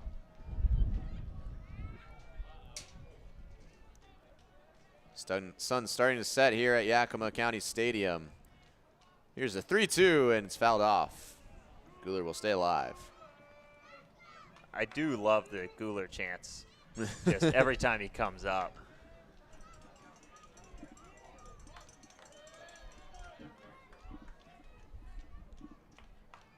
(3-2) incoming. Another one from Finn Still, out for his 2nd inning of work after relieving Cole Nupfer back in the 2nd. Lamb dancing over at first. He will stay put, and strike 3. Finn Still pumped up about that one. 2nd straight strikeout for Still, and there are 2 gone.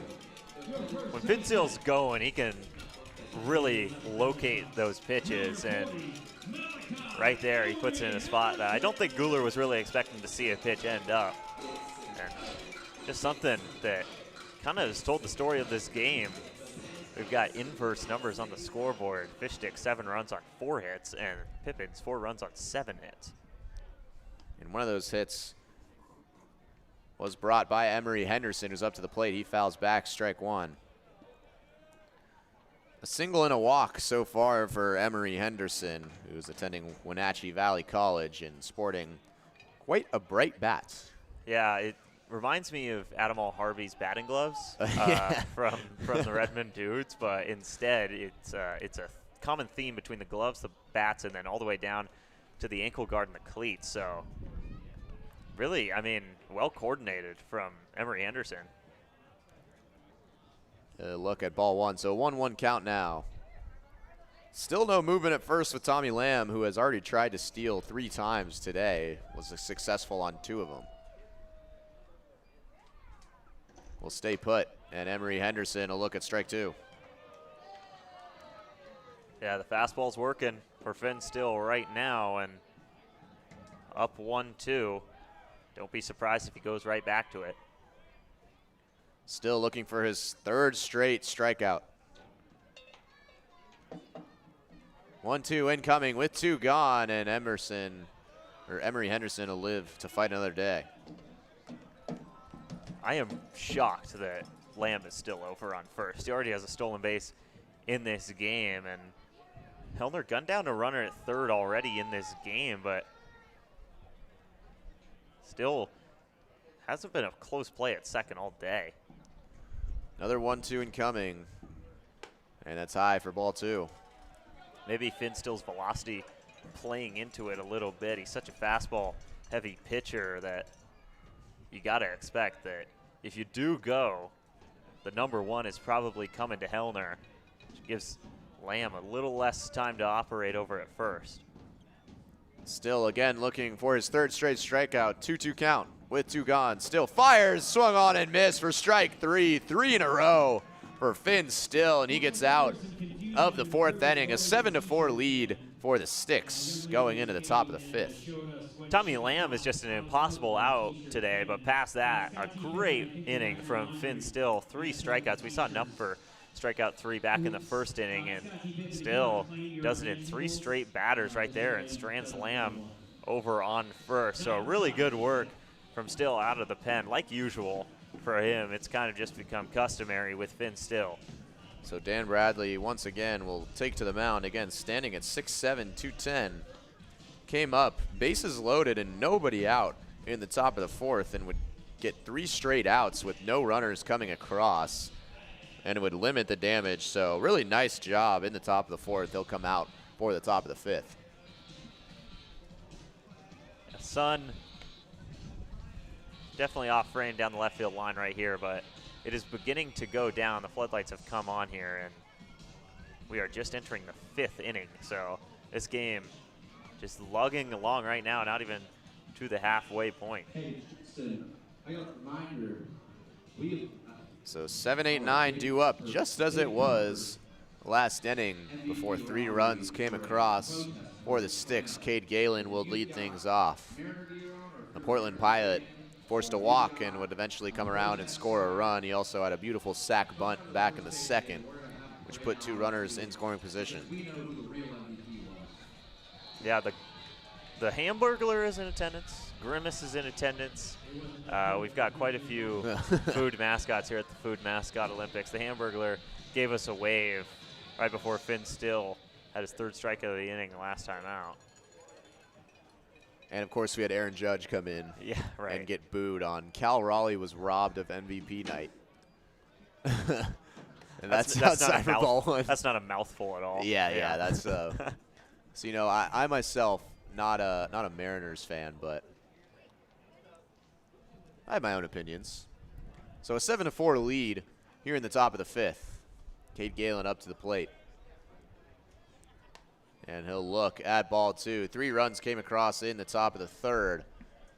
4 runs came across in the top of the 2nd. So all 7 of the Fish Sticks runs coming in 2 innings. It's kind of been a trend for the Fish Sticks to ride a couple big innings to victories. Yesterday was a welcome sight. It was pretty sustained offense throughout the entire 12-3 win over Elevate Northwest. 2-0 count for Cade Galen. Galen, this will be driven hard towards the shortstop. Correa is going to pounce on it and throw high, and Galen will be safe. Emery Henderson tried to stretch out using all of his frame, but could not come down in time, and Cade Galen will beat out the throw.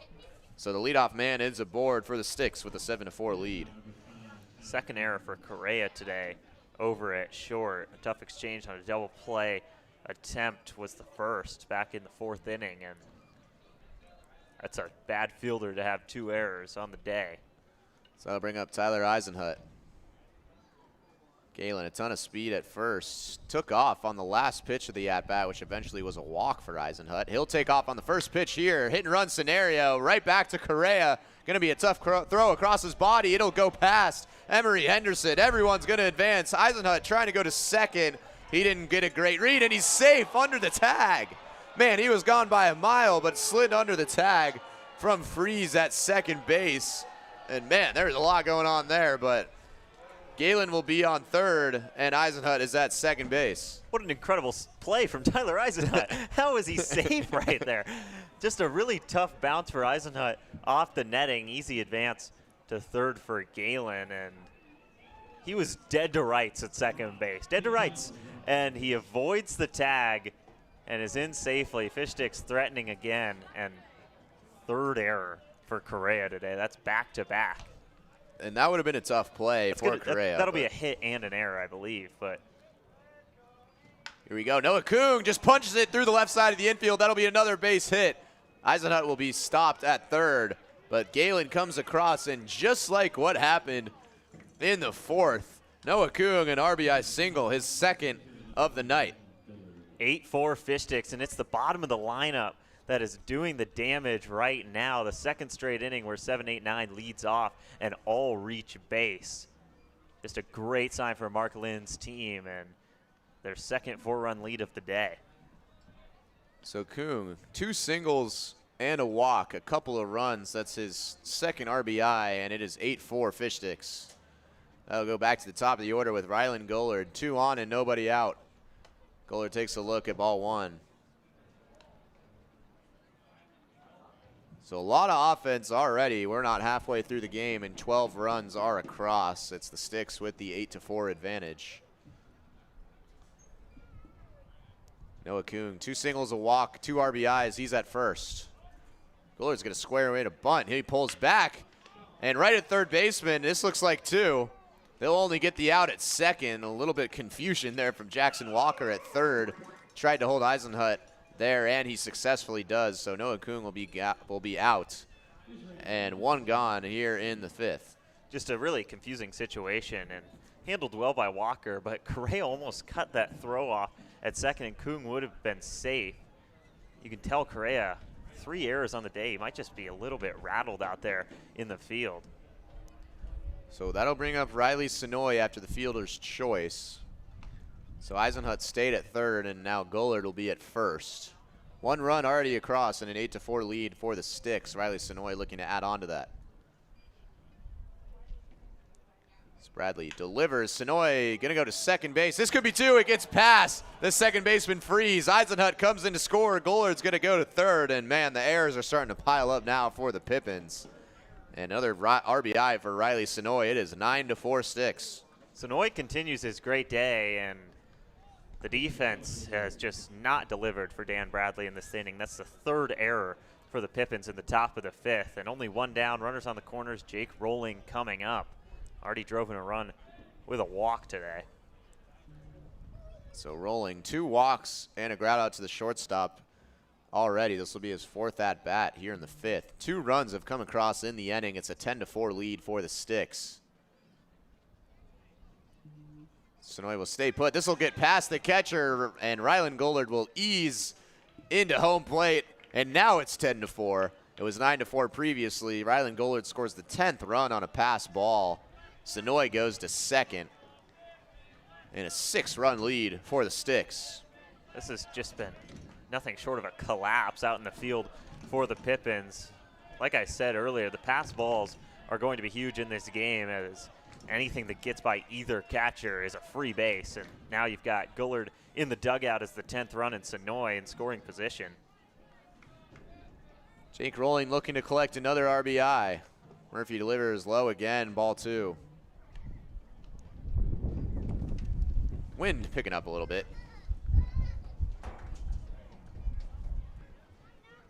But Rolling, already his 7th RBI in just his 6th game this summer. Looking to add on to that. A 10-4 lead for the Sticks. Murphy delivers. This one's popped up in the air. It's tailing right. The wind taking it. Could be a tough play for Freeze. He'll make the out in shallow right field, and Rolling is retired. That is a really tough play with how that wind is moving today. You could see on the broadcast Freeze had to make up some pretty good ground out in shallow right field to track that ball, and he's able to get under it for out number 2. So that'll bring up Evan Hellner with 2 gone. 3 have come across this inning. It's a 10-4 lead for the Sticks. Riley Sonoy at second base. Hellner flew out. It was a foul out to the 3rd baseman, Jackson Walker. His last time up. He'll take a look at ball 1. Dan Bradley, not many pitches thrown in this inning, but he's given up 3 runs, and none of them are earned. It has been a slew of errors here in the 5th for the Pippins. Murphy takes multiple looks back at Sonoy before firing in ball 2. Hellner had a single back in the 3rd. Got a little bit of help from the wind that's blowing way to the right. Looked like it was going to be a fly out to the left fielder before the wind just stopped it, and it landed short of Guler out there and left. That'll be fouled back, so 2-1 count. And the 3 in the top of the 5th does not suggest that Dan Bradley has pitched well today, but he really has. I mean, he's giving his defense opportunities to make plays, and Noah Kung's hit that drove in a run. If the infield's at normal depth, that's probably a play.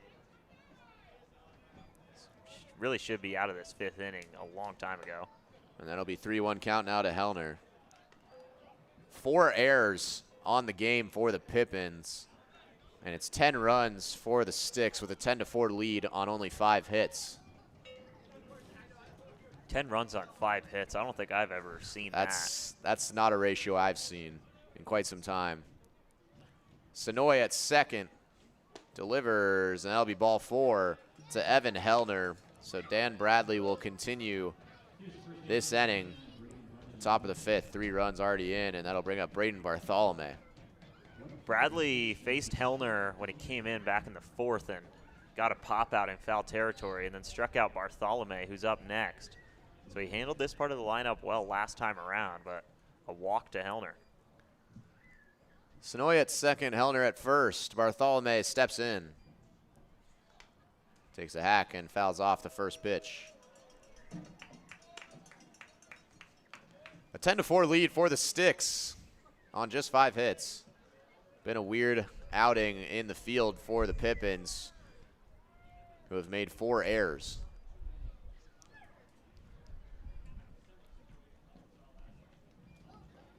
Here's the 0-1 to Braden Bartholomew. He takes this to the outfield. It'll be a tough play. Bermuda triangle, and the out will be made as Godoy was hustling in. So the end of the top of the 5th, but 3 more runs will come in. A 10-4 lead for the Sticks.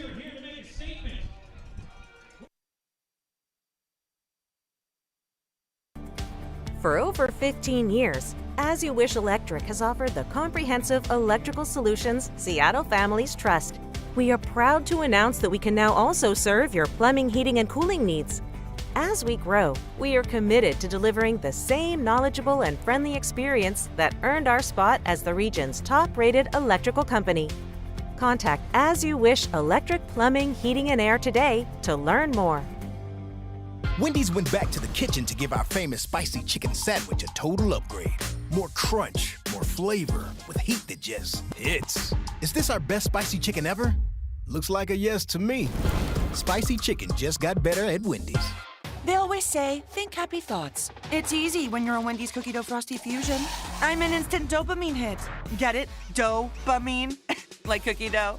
I said like cookie dough! Happiness is a Cookie Dough Frosty Fusion at Wendy's. Here in the bottom of the 5th, a 10-4 lead for the Sticks here at Yakima County Stadium. Kyle Sweeney and Angus Trangmo with you. It'll be Nathan Burke, the sidearm slinger, on the mound after 2 really good innings from Finn Still.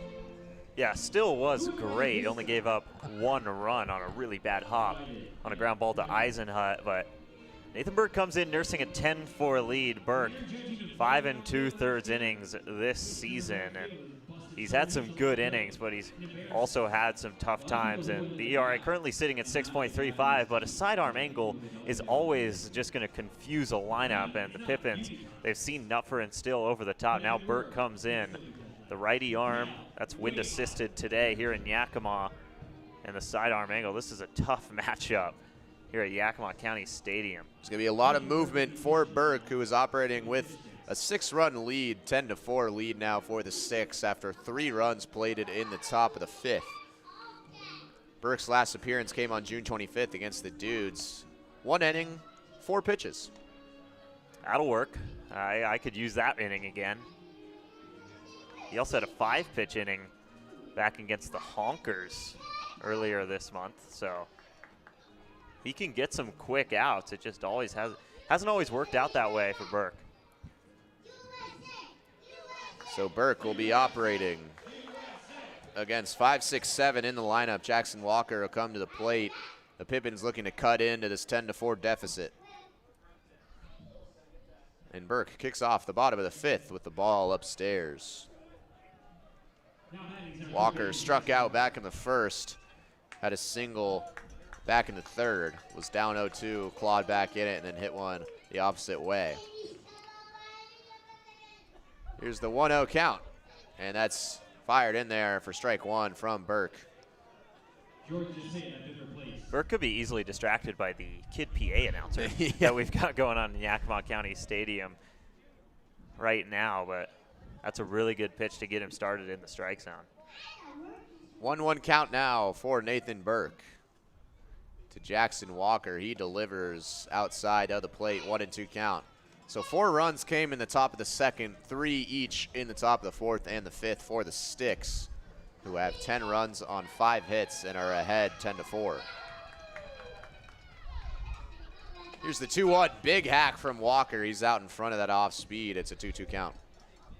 Yeah, compared to Nupfer and Still, it is a big discrepancy in velocity with Nathan Burke. So just so different from the first 2 pitchers for the Fish Sticks today. Here's the 2-2 coming from Burke, looking to retire the first in the bottom of the 5th. That one's outside, 3-2 count. You had Nupfer and Still, who both live mid to upper 80s, and now you've got Burke, who will usually range exclusively in the 70s. Here's the payoff pitch, and that's outside for ball 4. That's a little bit of what we've seen from Burke. He's new to the sidearm delivery, and there might be some action in the bullpen already, but that'll be the walk to Walker, who will walk to first. And now that'll bring up Levi Correa, who's struggled in the field last inning. A part of the 3-run barrage was a couple of errors from Correa. And now the Pippins staring at a 10-4 deficit. So leadoff man is aboard. Not the first time the leadoff man has gotten on for the Pippins today. You've got the leadoff hitter, Tommy Lamb, sitting at 3 for 3. He's led off a couple innings with hits, and then just a lot of traffic for the Pippins today, but only 4 runs to show for it, which has not been enough in the slightest. Off speed, zipped in there. 4 strike 1, 1-1 count now to Correa. Correa, another Yakima Valley College guy, struck out back in the 3rd. So Walker took his walk. He's at first, taking a healthy lead. Burke fires in, swing and a miss for strike 2. That fastball's just got rise, and you're going to see a lot of hitters swing under it against Burke, and it's not because it's a blow by, it's just because it's so hard to read out of that arm angle. So 1-2 count. Burke takes a peek at Walker at first base. Here comes the sidearm delivery, swung on and missed for strike 3. The second strikeout of the game for Levi Carrera, and the first in relief for Burke. That's the expanded run that I'm talking about in these conditions for Nathan Burke. That broke over a foot left to right, and just an impossible task for Correa to get wood on that. So 1 gone here in the bottom of the 5th, a 10-4 lead for the Sticks after plating 3 in the top half of the inning. That'll bring up Trent Woodhouse. Another slider that misses inside for ball 1. Woodhouse collected a single back in the 3rd, and pretty lucky for him as it was grounded right to Tyler Eisenhut at second base before it bounced like 8 feet in the air and got over his head. It also scored a run. And a 1-1 count now to Woodhouse. Burke doing a good job staying in the zone so far. Walks have been an issue for him in 5 2/3. He's walked 5. 1-1 with 1 gone and Walker at first base. Burke fires in, that just misses the plate for ball 2. And the wind a constant here at Yakima County Stadium. Sun continuing to set. Floodlights are on in this 10-4 lead for the Sticks, their first West Coast League opponent of the season here against the Pippins. That one's way outside for ball 3. Yeah, right now we're looking at 14-mile-per-hour wind going southeast, and gusts are touching 30 miles an hour, so definitely nothing to scoff at here in Yakima. 3-1 count with 1 gone. Nathan Burke, his first inning of work, just collected a strikeout. Walked the first batter of the inning. That one's taken foul. So the count full now to Trent Woodhouse. And PA announcer clarifying that for me. It really is an active atmosphere here, and something that the Fish Sticks have not had to deal with going against them all season. Handling it far so well, a 10-4 lead for the visiting Sticks. So Woodhouse will foul that off, and another payoff pitch incoming.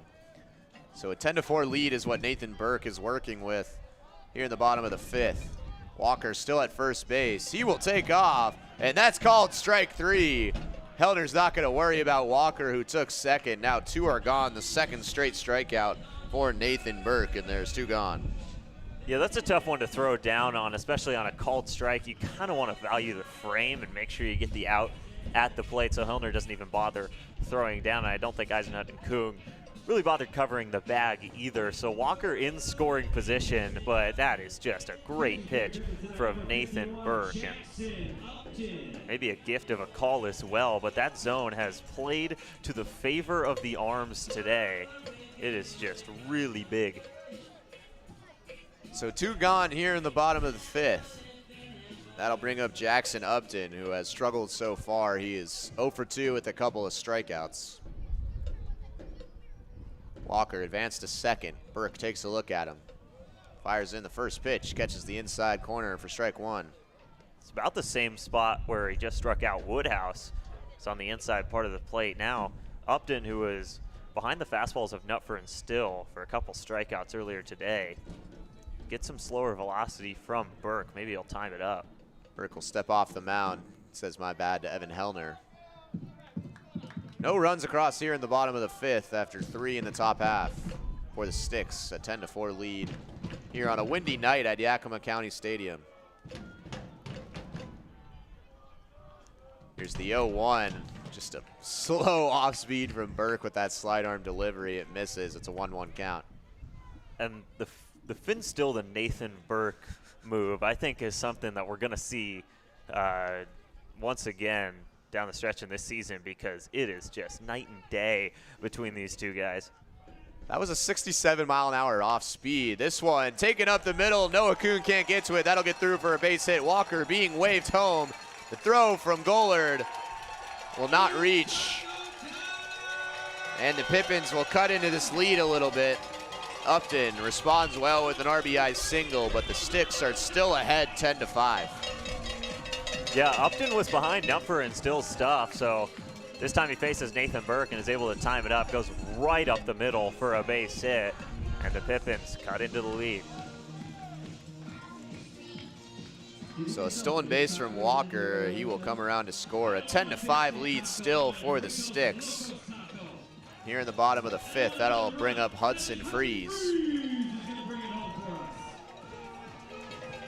Upton the RBI single at first. Burke sidearm delivery in there for strike one. Freeze struck out looking back in the third and forced a walk and scored a run back in the second. Freeze also spelled F-R-I-E-S, like fries. I think Roshan Bratton, our promotion staff, would have a field day with that if he was a fish stick. Thinking like free fries if he gets a hit, something like that. Off speed to Tyler Eisenhut, ground out, and that'll end the inning for Nathan Burke. One run does come across, but still a long way to go for the Pippins, who trail 10-5 entering the top of the sixth here in Yakima. Yeah, the Pippins just kind of working their way around the bases in that inning. Walker, the stolen base was overshadowed by Burke's second strikeout of the inning, but it did make the difference between a scoreless frame and the Pippins cutting the deficit to 5 runs. So Bradley will come out for another inning. Did let up 3 in the top of the fifth, but again, all unearned.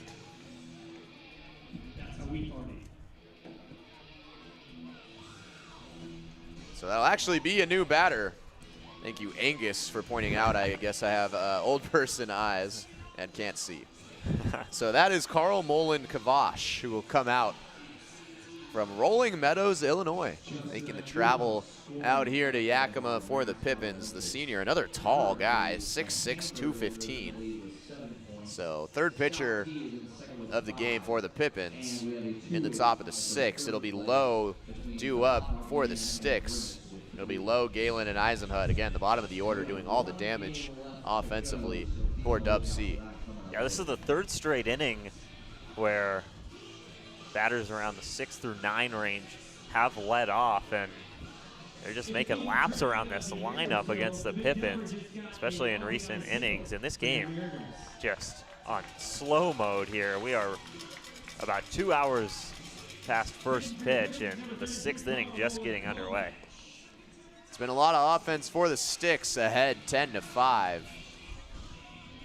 They'll look to add on to it here in the top of the sixth. Again, Lowe, Galen, and Eisenhut due up.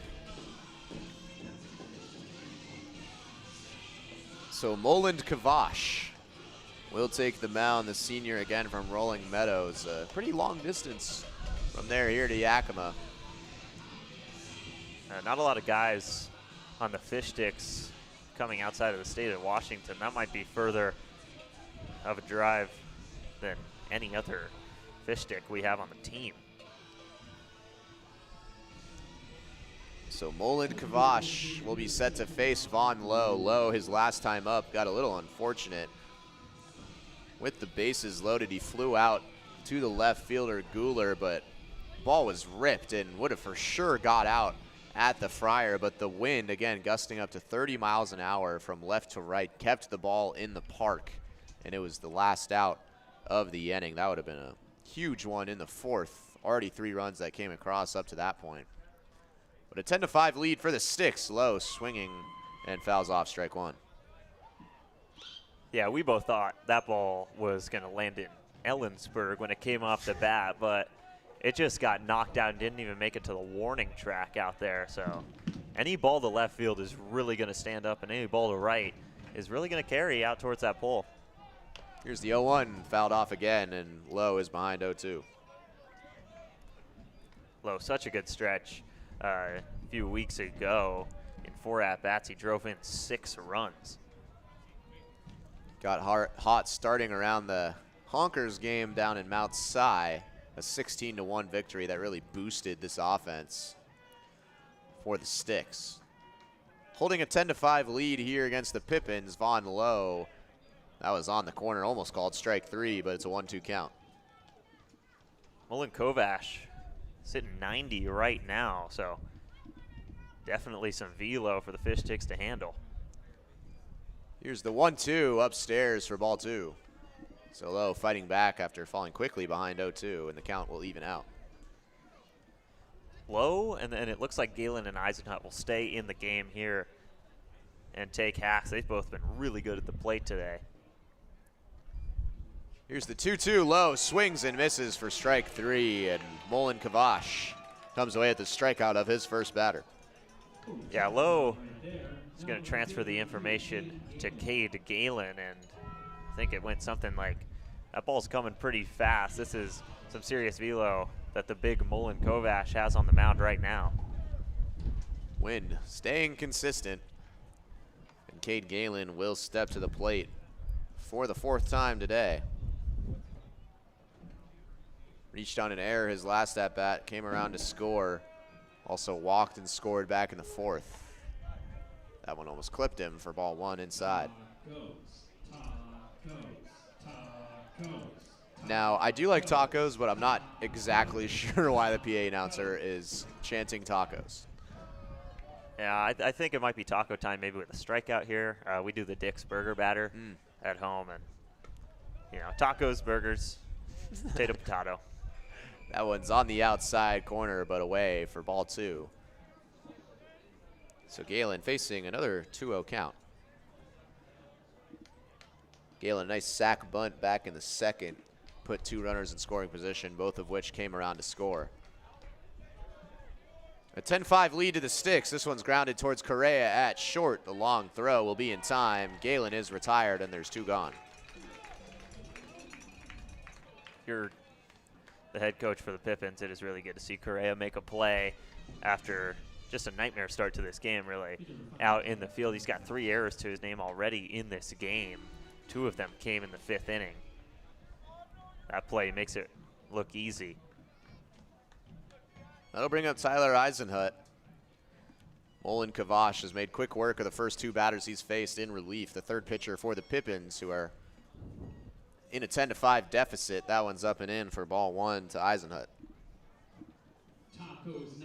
Eisenhut has scored twice in this game. He singled back in the last inning in the 5th and walked in the 4th. Would eventually come around after being walked in. So 3 runs apiece came in the 4th and the 5th, and another double-digit outing already for the Sticks. And we're just here in the top of the 6th inning.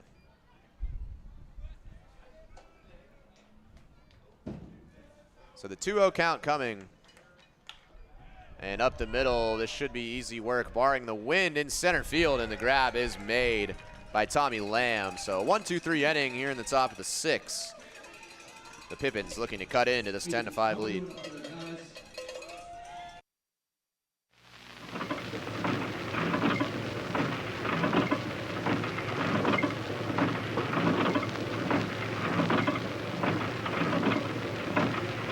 Oh, Audrey, look over there. Where? Oh, a whole herd of reindeer beers. Not herds, Audrey. Rainier's come in 6-packs. Oh, Wake up, Harley. Harley, look at the reindeers. Oh, they're just so fresh and friendly.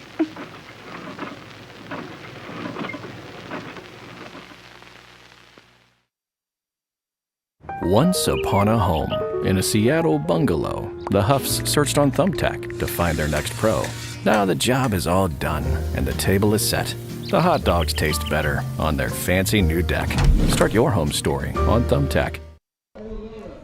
Nathan Burke out for another inning of work here in the bottom of the 6th. The DubSea Fish Sticks with a 10-5 lead over the Yakima Valley Pippins here in the first of many West Coast League showdowns for the Fish Sticks this summer, but an 8-5 record, looking to improve on that. Kyle Sweeney and Angus Trengmo with you here, and the offense has continued to be dialed in for the Sticks. Yeah, only 5 hits today for the Fish Sticks, but they are making them count, and they are sitting at double digits on the board. Good inning for Mullen Kovac on the mound for the Pippins at the top of the 6th, though, and Tommy Lamb coming up to lead things off. He is 3 for 3 with 3 singles so far today in the 1 spot.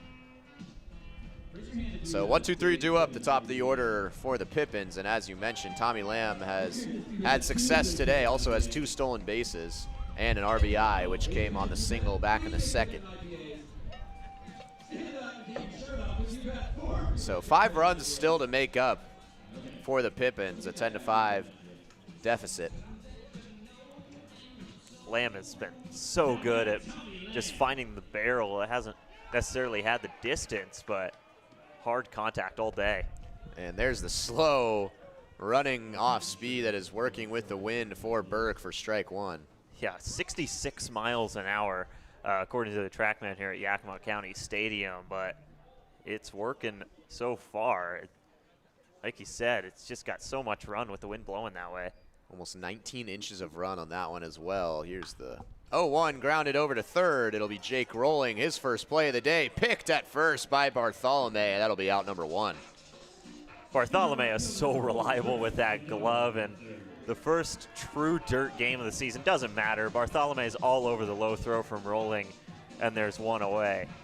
So Duncan Boss has been warming up over there in the bullpen for the Sticks. He's not coming in quite yet. I think Coach Mark Lynn is looking for Burke.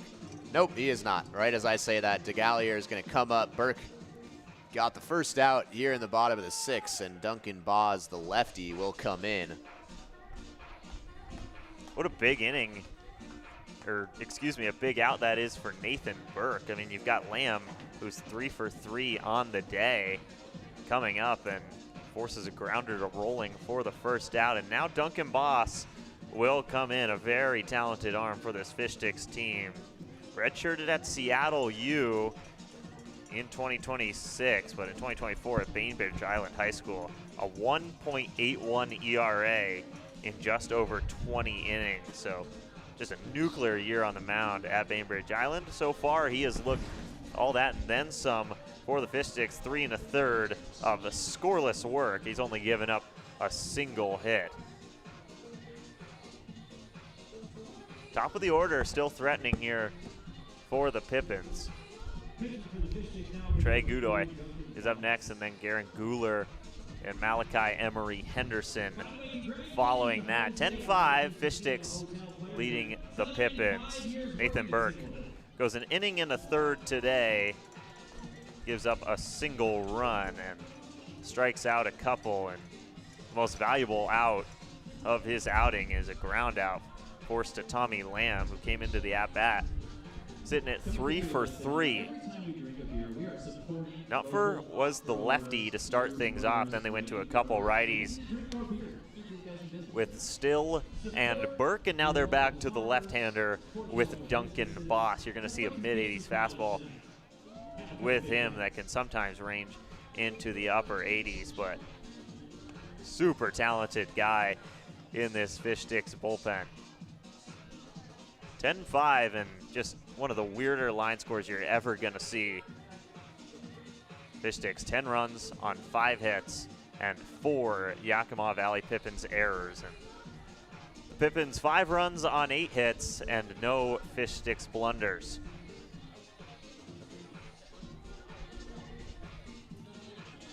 Godoy 0 for 2 today with a couple Ks, worked a walk back in the 2nd that brought in a run. And the UCLA Bruin will come up. Mark Lynn and staff go to the lefty-lefty matchup with Boss having the advantage on Godoy.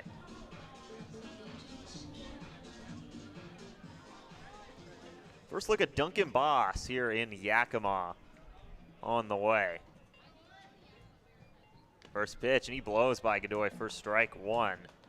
That fastball is going to be the centerpiece for him in most situations.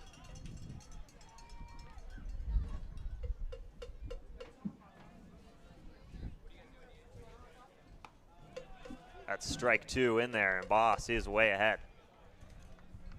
Moral of the story, Angus, you can never be too hydrated. So we're back. Here's Duncan Boss on the mound, relieving Nathan Burke. It has become a stunning night here in Yakima County. And that's fouled away by Godoy. Boss touches 90 right there, gets ahead 0-2, and empties the tank on Godoy. Good on Godoy to catch up to that. So 0-2 now to Godoy, who's 0 for 2 with a walk and a couple of strikeouts. Boss delivers, swung on and missed for strike three. What a way to start it out for Duncan Boss, and that'll be the second out of the inning. Yeah, he was all over Godoy that time around, and now 3 strikeouts for the two-hitter, Trey Godoy. No introduction here for Garen Guler. Big fan favorite. Struck out back in the 4th. Had a sac fly that scored a run back in the 2nd. So first 2 batters have been retired by Nathan Burke and Duncan Boss. As Boss fires in another fastball. Swung on and missed for strike one. Yeah, Boss, it seems like every outing he's had for the Fish Sticks this year, he's become more and more comfortable on the mound, obviously coming off a redshirt year with the Seattle Redhawks. Here's the 0-1 to Guler. That's inside. A 1-1 count. It's like wolves howling. Yeah. It's like all you have to do is hear one, and everyone joins in on the Guler. A 10-5 lead still for the Sticks after plating 4 in the 2nd and 3 each in the top of the 4th and the top of the 5th. Here's the 1-1 delivery to Guler. It's in there for strike 2. Yakima crowd, not a fan of that, and they have a case. That did miss up and over the top rail. The TrackMan on fire today.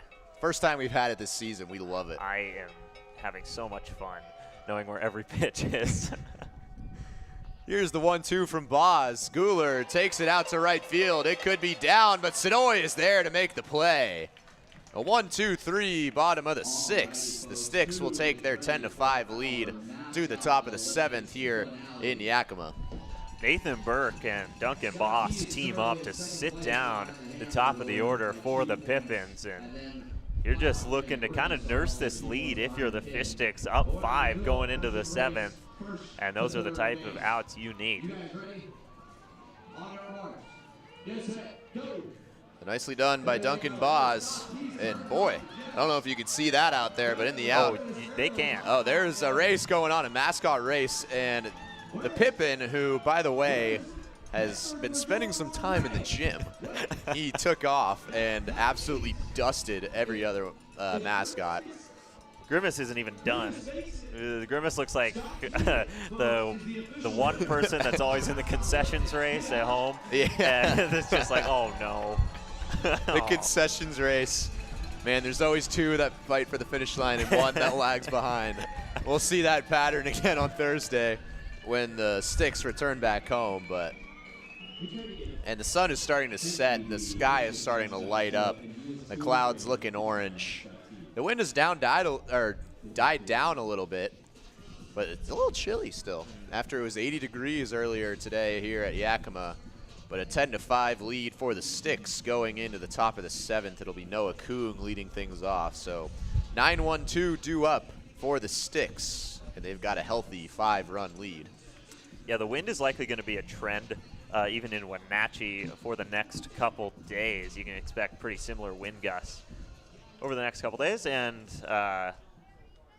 3 games out of town, including this one for the Fish Sticks before returning home. And as Kuhn chops that to Correa. Correa's got a couple errors today. He'll have to make the throw, and he does.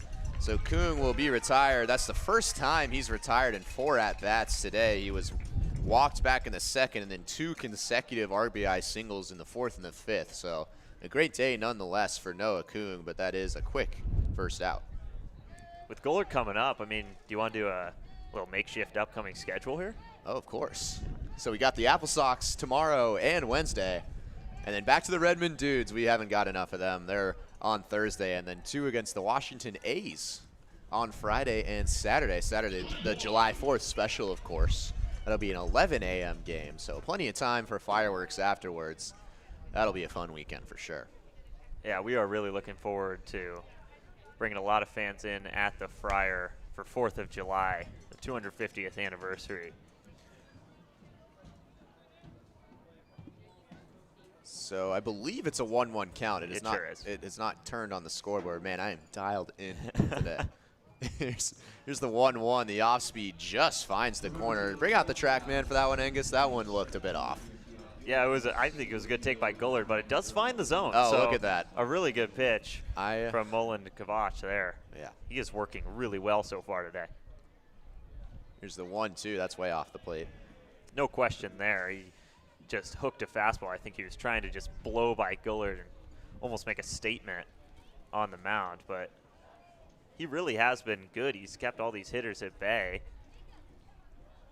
So here's the 2-2 to Rylan Gollard. Been the best bat, arguably, for DubSea, the most consistent bat all season long.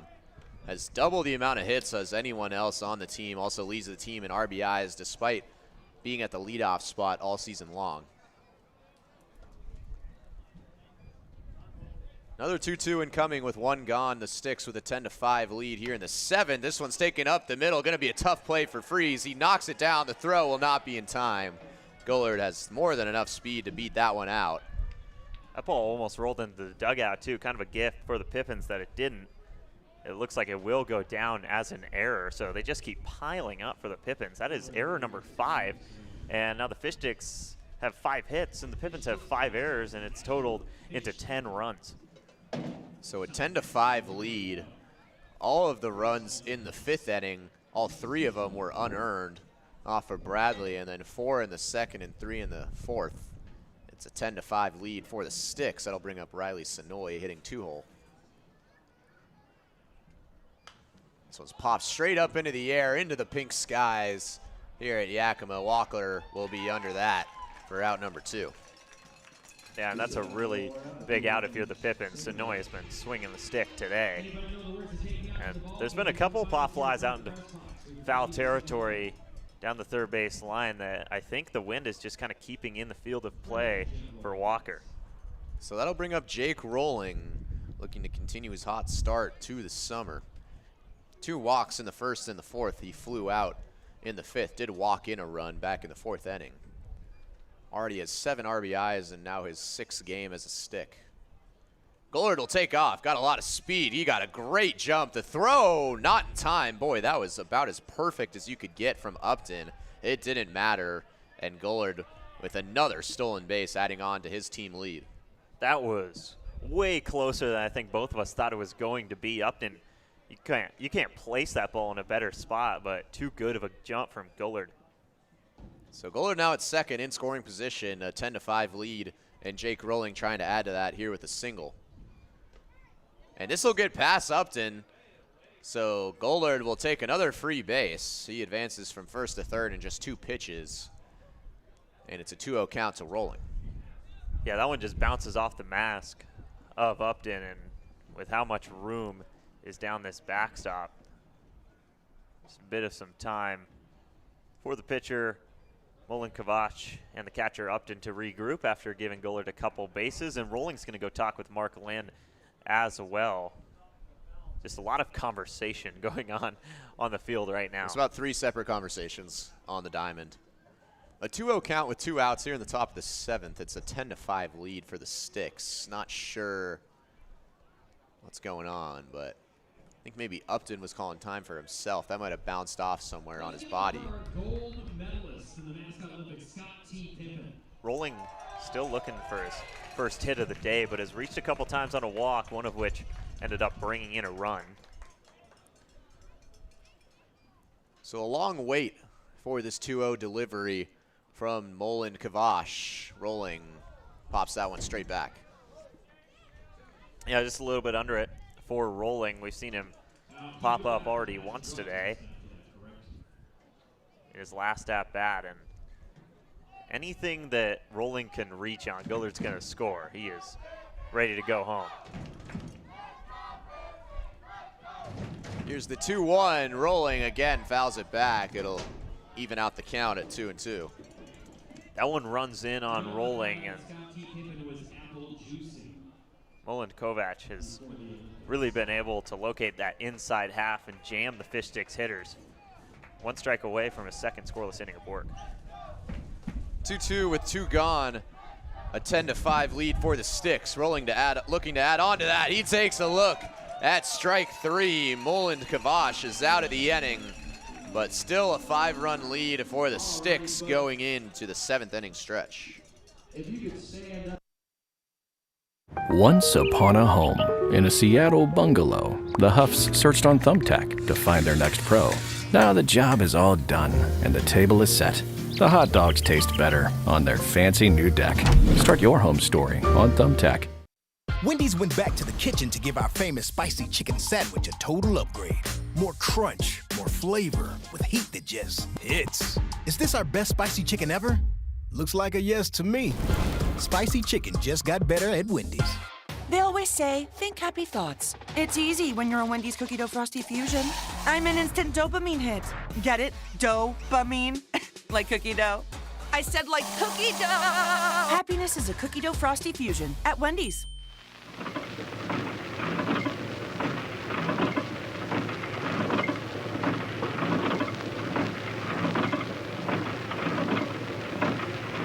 Oh, Audrey, look over there. Where? Oh, a whole herd of reindeer beers. Not herds, Audrey. Reindeers come in 6-packs. Oh, Wake up, Harley. Harley, look at the reindeers. Oh, they're just so fresh and friendly.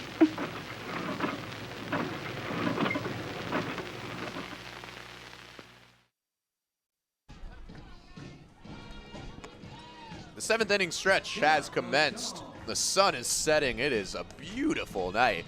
You might be able to catch a glimpse of the clouds there, orange turning pink. The Sticks with a 10-5 lead. Duncan Boss out there for another inning of work, coming in of relief for Nathan Burke. And so far, it has been all Sticks. They have led the entire way after scoring 4 runs in the 2nd and 3 apiece in the 4th and the 5th. Fireworks going off in left field already. Yeah, I don't think those are the Pippins. No. Lighting those. Those are just a homeowner here in the Yakima Valley, but no, it is really picturesque here tonight, and a lot of fans having fun here, but the Fish Sticks having fun at the plate today. 10-5 lead, and the Pippins obviously not going to go away, but Duncan Boss was great in the 6th inning. So Duncan Voss will come in once again facing Malachi Emery Henderson, who's had a nice night at the plate. He walked back in the 1st, singled and scored back in the 3rd, and bright skies and a bright bat. Boss touched 90 a couple times in the 6th inning. We'll see if he reaches back and pulls that together again. That's fouled away. Now a 2-1 count to Malachi Emery Henderson.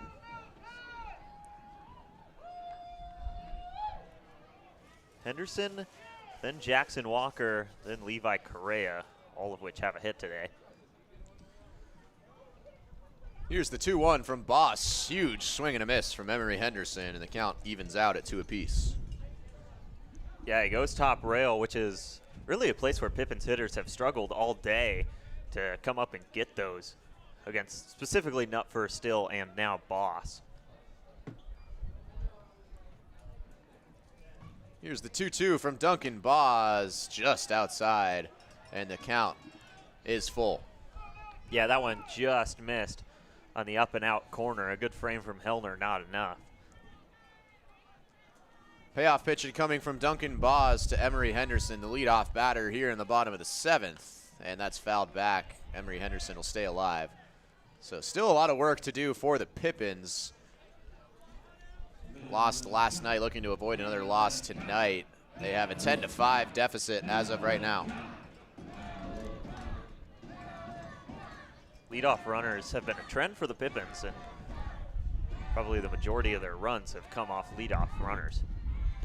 And that's inside for ball 4, so another one will be aboard as the Pippins look to try to make the uphill climb. Yeah, Emory Henderson is putting together a really good day at the dish, and now you've got Walker and Correa, who both have a couple line drive hits today.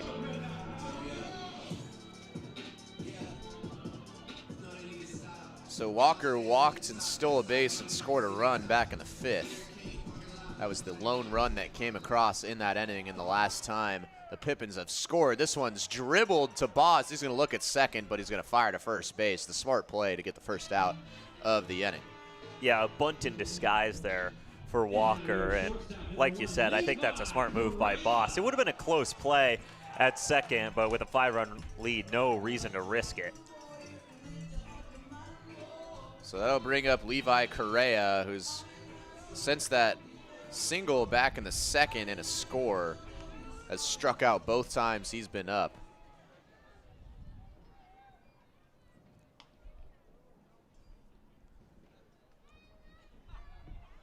Boz looks at Emory Henderson before firing in a fastball outside for ball 1. Hellner has definitely been the worst of the 3 catchers defensively this year, but he's had a good day behind the plate against some hard throwers in this bullpen. 1-0 incoming from Duncan Boz, the big lefty flamethrower from Seattle U. He'll fire in there, and that'll get out of play. Yeah, any ball that's going to be down that first base line, it gets pretty tight once you're towards the pole, and they're all going to fly out towards that beer garden. A really nice beer garden area they have over there as well. Doesn't rival the ice chest, though, No, at the Friar no, by of any course means, but a nice spot to hang out. Hawthorne Moody getting going in the Sticks bullpen. A good year so far, but a really rough outing against the Dudes back on Saturday. That one's in the dirt. Good job by Hellner to keep it in front of him. The count will be 2-1. Although, great shout out to Yakima County Stadium. They've had great hospitality all night. They've welcomed us in. It's a great environment, and I mean, the sunset is breathtaking right now. I really hope you get a good glimpse at home at what is going on. The sky is now bright pink and extending across the skyline. And that's just outside for ball 3. Pippins are ever going to get back in this game, they're going to need a lot of base runners, and with already a walk issued and Correa sitting in a 3-1 count, this is how you get it going. A 10-5 lead for the Sticks. Here's the 3-1 from Boz, taken towards left field. Galen was playing shallow because of the wind. He'll come in and make the grab, and that's out number 2. Yeah, the ball is just dying out there, and Cade Galen already a really good glove out in left, a really good alignment from either him or his coaching staff or whoever made that decision, and it pays off for out number 2. So that'll bring up Trent Woodhouse, the DH from Spokane Community College.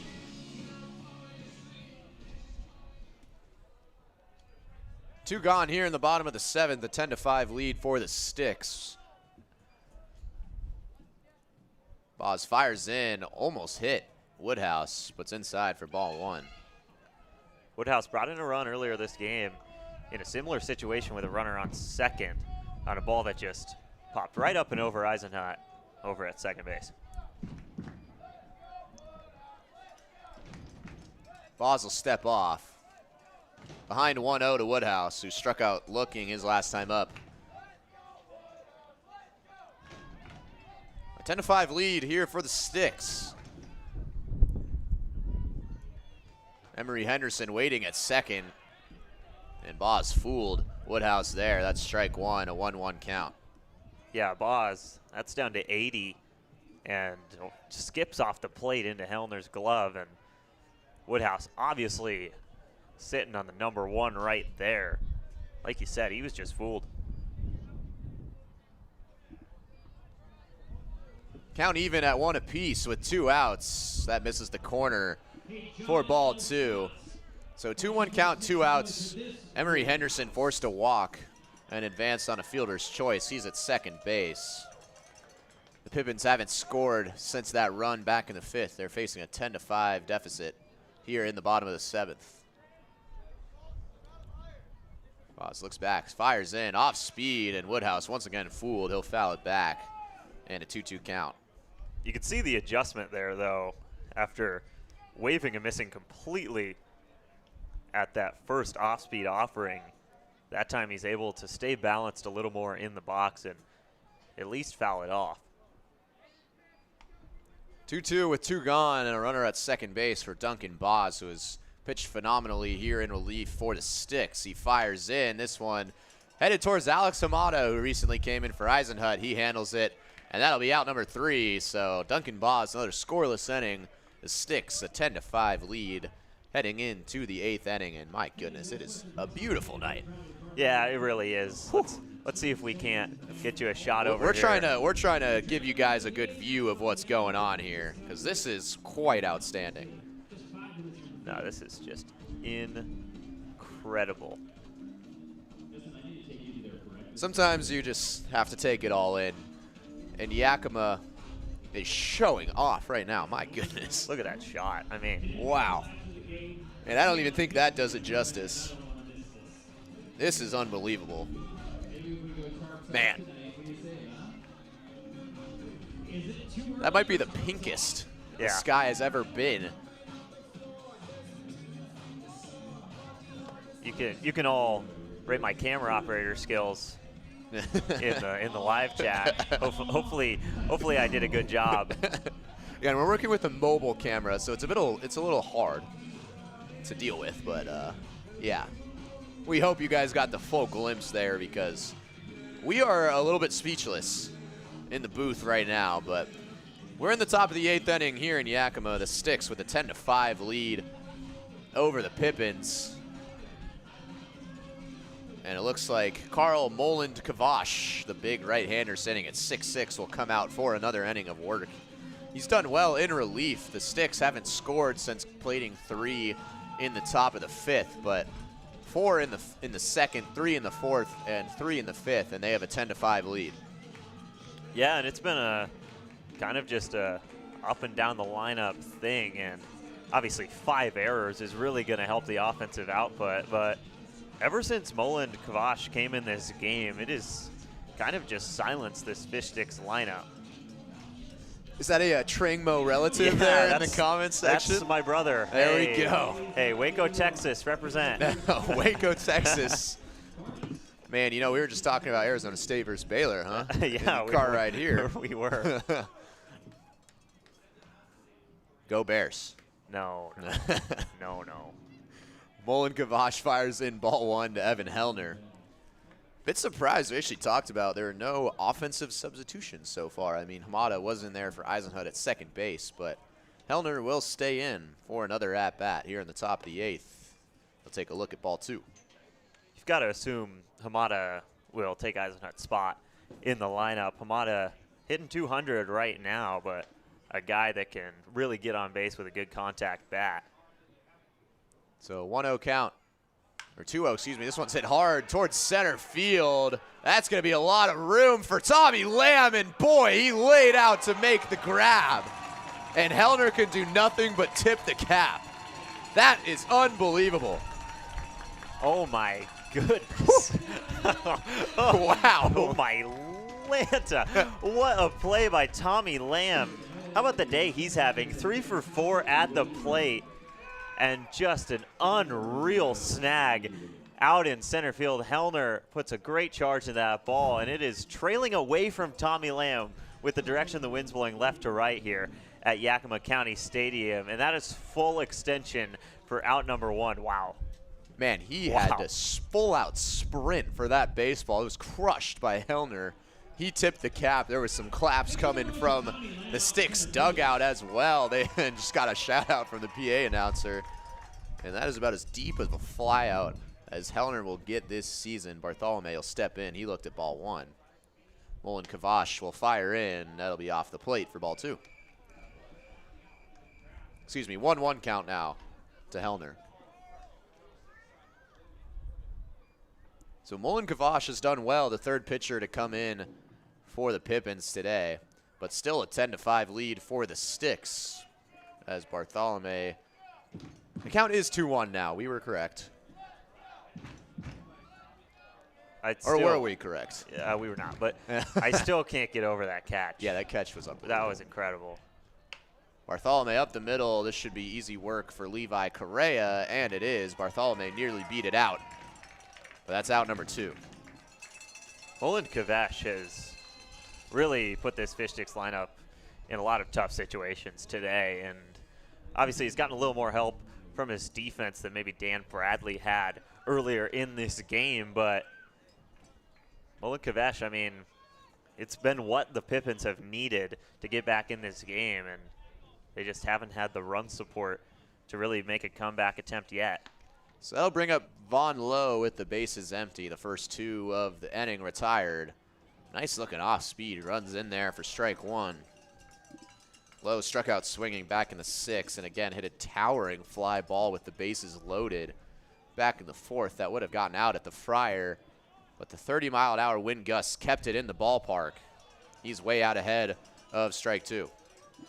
Yeah, I mean, a couple off-speed pitches, definitely not what I was expecting, and definitely not what Vaughn Lowe was expecting either. Just a big-time chase, and strike away from 3 scoreless innings now. Mullen Kavash comes set. The 0-2 delivery to Vaughn Lowe in there for strike 3.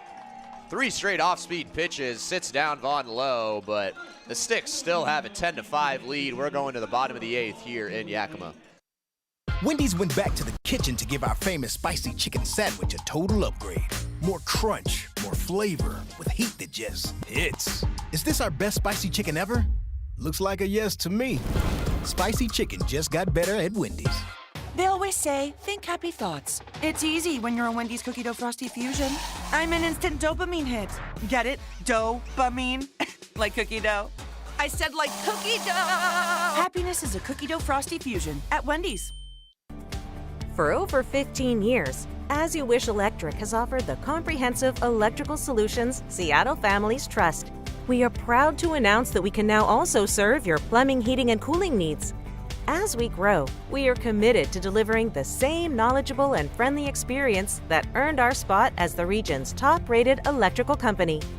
Contact As You Wish Electric Plumbing, Heating, and Air today to learn more. Still Duncan Boss here for the Fish Sticks, sporting a 10-5 lead going into the bottom of the 8th inning. I don't even know what's flying out and about here at the stadium. I believe it's a t-shirt toss going on here at Yakima County Stadium, but Kyle Sweeney and Angus Trangmo with you. The sun has now pretty much set. It gave us a stunning sunset, but right now the Sticks in just 6 outs away from getting a win here against their first West Coast League opponent of the season in the Yakima Valley Pippins. Yeah, you're bound to face Tommy Lamb on the top of the lineup at least one more time in this game, so you're going to have to be careful with that part of the lineup, of course. And now Jackson Upson, who had a really nice hit his last time up, will lead off the bottom of the 8th.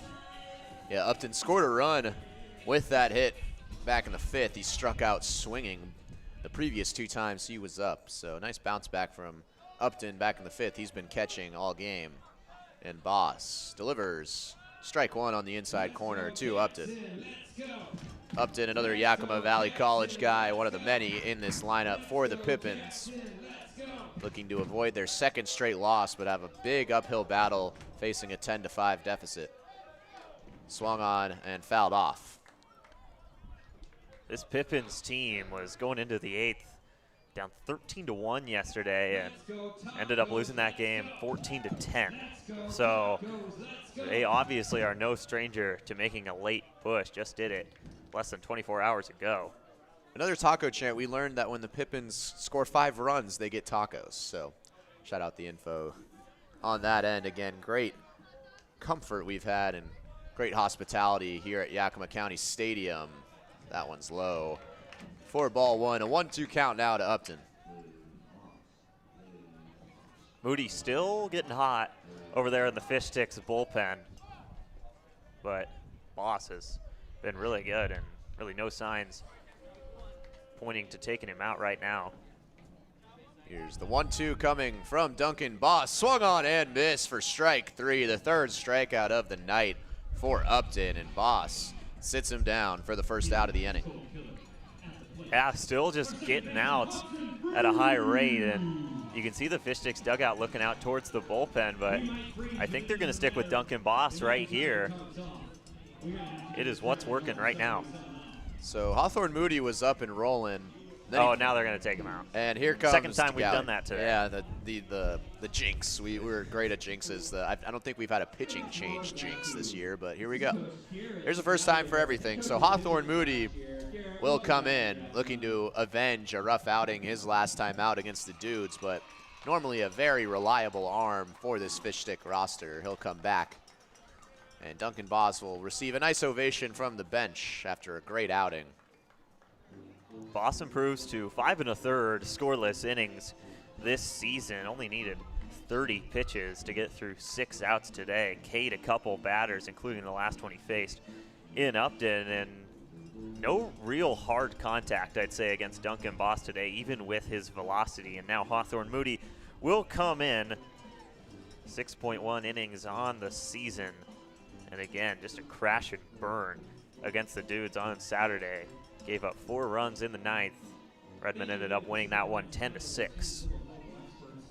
But again, a very reliable arm from Whitman College came in this summer, and Coach Kribbe was very excited to have him come join the roster. And right now, this is a great get-back opportunity for a very reliable arm in Hawthorne Moody with a 10-5 lead for the Sticks here in the bottom of the 8th. Yeah, we've seen him come in extra inning situations. We've seen him come in so many high leverage at-bats. And before Saturday, he did almost a flawless job in those types of situations. And now, with a 5-run lead, you've got a chance to really bounce back after Saturday's issues. And you've got Tommy Lamb on deck. Obviously, one of the tougher outs you're ever going to see on this schedule. But Moody has the ability, and it would be so good to see him bounce back. So Lamb has 3 singles already in this one, including an RBI, a couple stolen bases as well. But it'll be Hudson Freeze who will come to the plate as the 9-hole hitter before returning back to the top of the order. So Duncan Boss retired Jackson Upton on strikes, and that was the end of a stellar night for him. So Hawthorne Moody will come in and likely try to finish this one out. Just 5 outs to go here for the Fish Sticks from getting a victory at Yakima County Stadium. Yeah, Moody, not the highest velocity on the team, but his bread and butter has been just hitting any spot asked of him. So Hudson Freeze will come out. Oh, little tarps off section. You can see the heads there. We'll try to move the camera down a little bit. There we go. It's never too late. So Hawthorne Moody's got some distractions behind the net. No fire in, ball 1. Strategically placed right behind home plate as well. Yeah. That must be on purpose. Oh, 2 more join the crowd. So Freeze working with a 1-0 advantage. Moody fires in, just hits the corner for strike 1.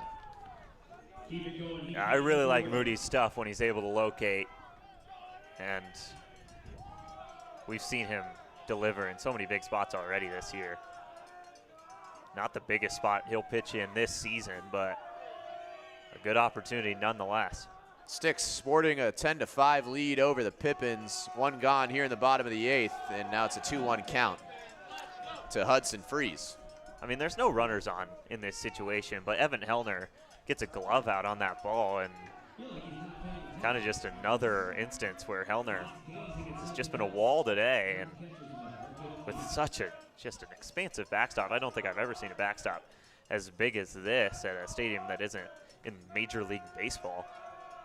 Here's the 2-1, fouled off, out of play, so the count will even out at 2 apiece. With 1 down, you want to face Tommy Lamb in the most low leverage situation you possibly can, with him being 3 for 4 today. So to have Freeze head back to the dugout here would be big. And that's in there for strike 3. A great bounce back in the first at bat for Hawthorne. Moody just completely fooled Freeze on the off speed, and there's 2 gone. Yeah, not really painting the corners with that, but froze Freeze nonetheless. He was nowhere close to swinging to that pitch, and Moody just all kinds of filth right there. Froze Freeze, an Angus Tramo classic. You're at the bottom of the 8th. What was the word you said earlier too? Strategery. Strategery. That's a new one that I can't really argue with. That's not a word. I made it up. But it makes sense. Yeah. So Moody fires in. That'll be low and outside to Tommy Lamb, who we talked plenty about already. Has had a great game and just made one of the better catches we've seen, if not the best catch we've seen this summer out in center field. Completely robbed Evan Hellner of extra bases. That almost clipped him, so ahead 2-0 is Lamb. Yeah, Moody's still yet to come really after Tommy Lamb. And with Godoy on deck, who has struck out 3 times, it's not the worst thing in the world to give him a bag here.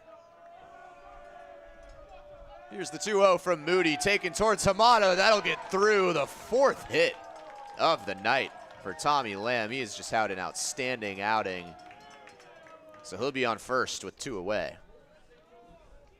Yeah, I mean, you know, I think every guy on the Fish Sticks roster has noticed Tommy Lamb today in some fashion. 4 hits, an absolute web gem out in center. And his team getting doubled up right now, but his fingerprints all over the game anyway. Still a 10-5 lead here for the Fish Sticks, a comfortable one here in the bottom of the 8th. But Lamb now at first. That'll bring up Godai. And this should be the end of the inning. Hamada will flip it. No, it's dropped by Noah Kung. And so Godai will reach on that error, and there are 2 aboard now with 2 outs. First error of the day for the Fish Sticks, and obviously Lamb can run, but I want to see Hamada just take that himself. If he beats you to the bag, he beats you to the bag. There's nothing you can do there, but instead he tries a glove flip to Kung, and it's just moving too fast for Kung to react to it in time. Now you've got runners on second and first and 2 down. The Terps off crowd is now expanding, which you can kind of see their heads going crazy there. But Hawthorne Moody suddenly a couple of base runners aboard with 2 outs, still holding on to that 10-5 lead. And that'll bring up Garen Guler. Guler, nice looking off speed, takes strike 1. That's the pitch that's been working for Moody today. He struck out Freeze with that slider that just broke into the zone after starting off right at the batter. 2 on, 2 out, 1-0 count, Hawthorne Moody. The 4th pitcher of the night, or 5th pitcher, excuse me, of the night for the Sticks, who hold a 10-5 lead here in the bottom of the 8th. Takes a couple looks at Lamb, fires in, another off speed that misses the zone. Really good take by Guler right there. Moody went back to the well with that off-speed pitch, and Guler was about halfway to a swing right there, but holds up. Lamb at second after a single, and Godoy at first after that error up the middle by Alex Hamada. Moody's gonna look at Lamb again.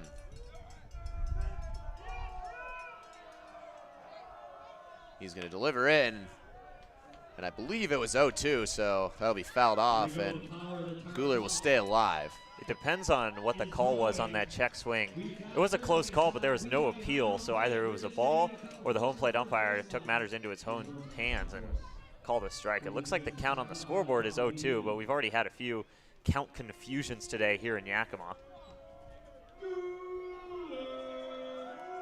Looks like it is 0-2.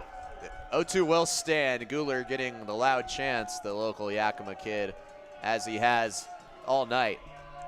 Here's the 0-2 coming from Hawthorne Moody. He fires in off speed, just missed. That's how he struck out Hudson Freeze earlier in the inning for the second out. So a 1-2 count. Just a little early on the release and a missed up high, but I like the pitch choice there. He has had it so far today.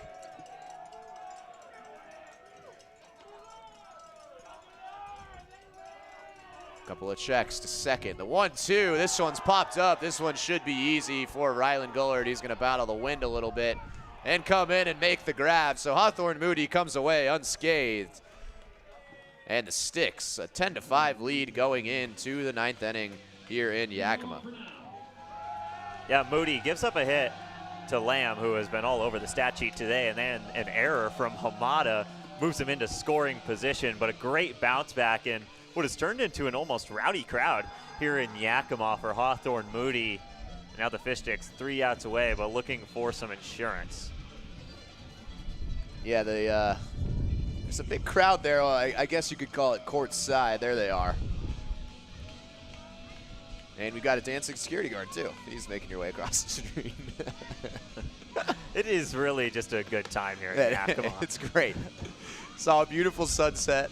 You get to see some baseball, and, you know, it's actually not too warm right now. It's pretty chilly with the wind chill. Yeah, these guys don't care. Right now, we are sitting at 65 degrees, but a real feel of 57, which, I mean, late June, you're going to notice that. Yeah. And still, almost every single person that was here for first pitch still in the house. So to the top of the 9th we go. It looks like Mullen Kavash will stay out there, the big 6'6" right-hander. He's been doing well against this Sticks offense, but the Sticks have a 10-5 lead going into the 9th inning, looking to add on some insurance as Cade Galen will lead it off. It'll be 7-8-9 due up for the Sticks. Yeah, Galen led off both the 4th and the 5th innings, or excuse me, the 3rd and the 4th innings after the Fish Sticks did one lap around the order in the 4th, and then in the 5th almost got back around to him, but Vaughn Lowe ended up leading off 6th. So close. So close to 3 straight leadoff opportunities for Cade Galen in the 7-hole. So Mullen Kavash in there for strike 1 to Cade Galen. The speedster grounded out to short his last time up in the 6th. That just kind of tells a story about how well Mullen Kavash has done against this lineup. That one's a bit low and a 1-1 count to Cade Galen.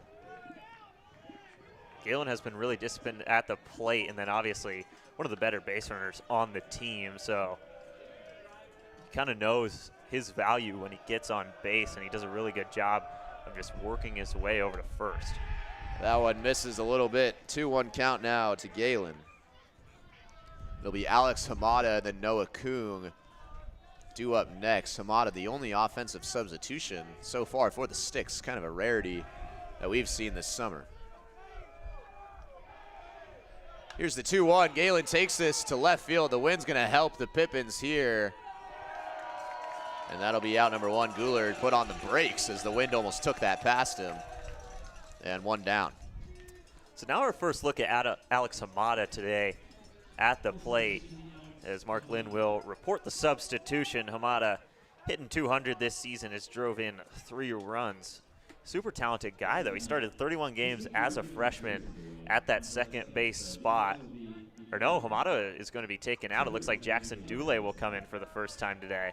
So what's going on here? Hamada was halfway into the batter's box, and now he's got to turn around. Jackson Dule will come up. Do we see Dule play second in the bottom of the 9th then? Yeah, he's an outfielder. Hamada, that is not something I've seen before. Hamada actually made the last out in the bottom of the 8th, was strolling to the batter's box, and then suddenly Dule came around. And so Jackson Dule will step to the plate. And he'll take a look at ball 1. Dule having a great turnaround season after a tough start to the summer. He's hitting .308 through 12 games this season. Got a lot of speed as well. Mullen Kavash delivers. That's outside, and that's not Hamada, but Dule is ahead of 2-0. Yeah, Dule, probably the most opposite field hits on this team. Loves to take that fastball the other way. Here's the 2-0, and that's low for ball 3. This is not a guy you want to give an easy bag to. Especially with Noah Kung on deck as well. Kung on deck with 2 RBI singles already tonight. 10-5 lead for the Sticks, just looking to add on to it. That's in there for strike one, 3-1 count. Yeah, just a zone finder for Milinkovic.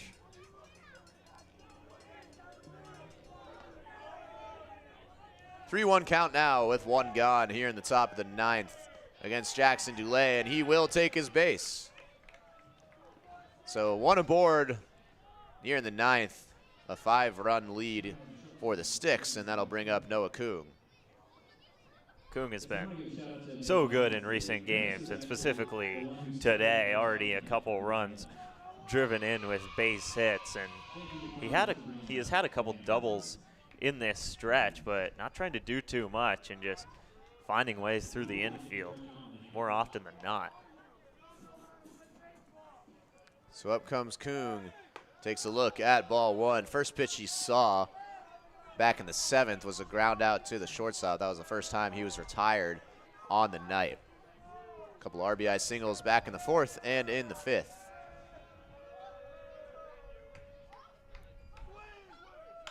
And he'll make it. Oh no, great grab at second by Freeze, and he'll double up Dulé.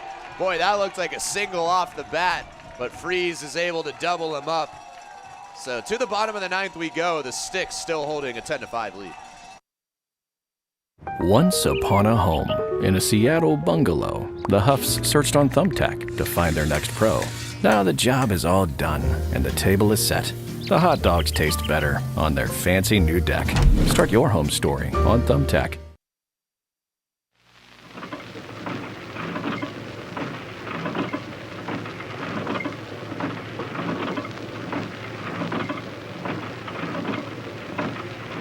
Oh, Audrey, look over there. Where?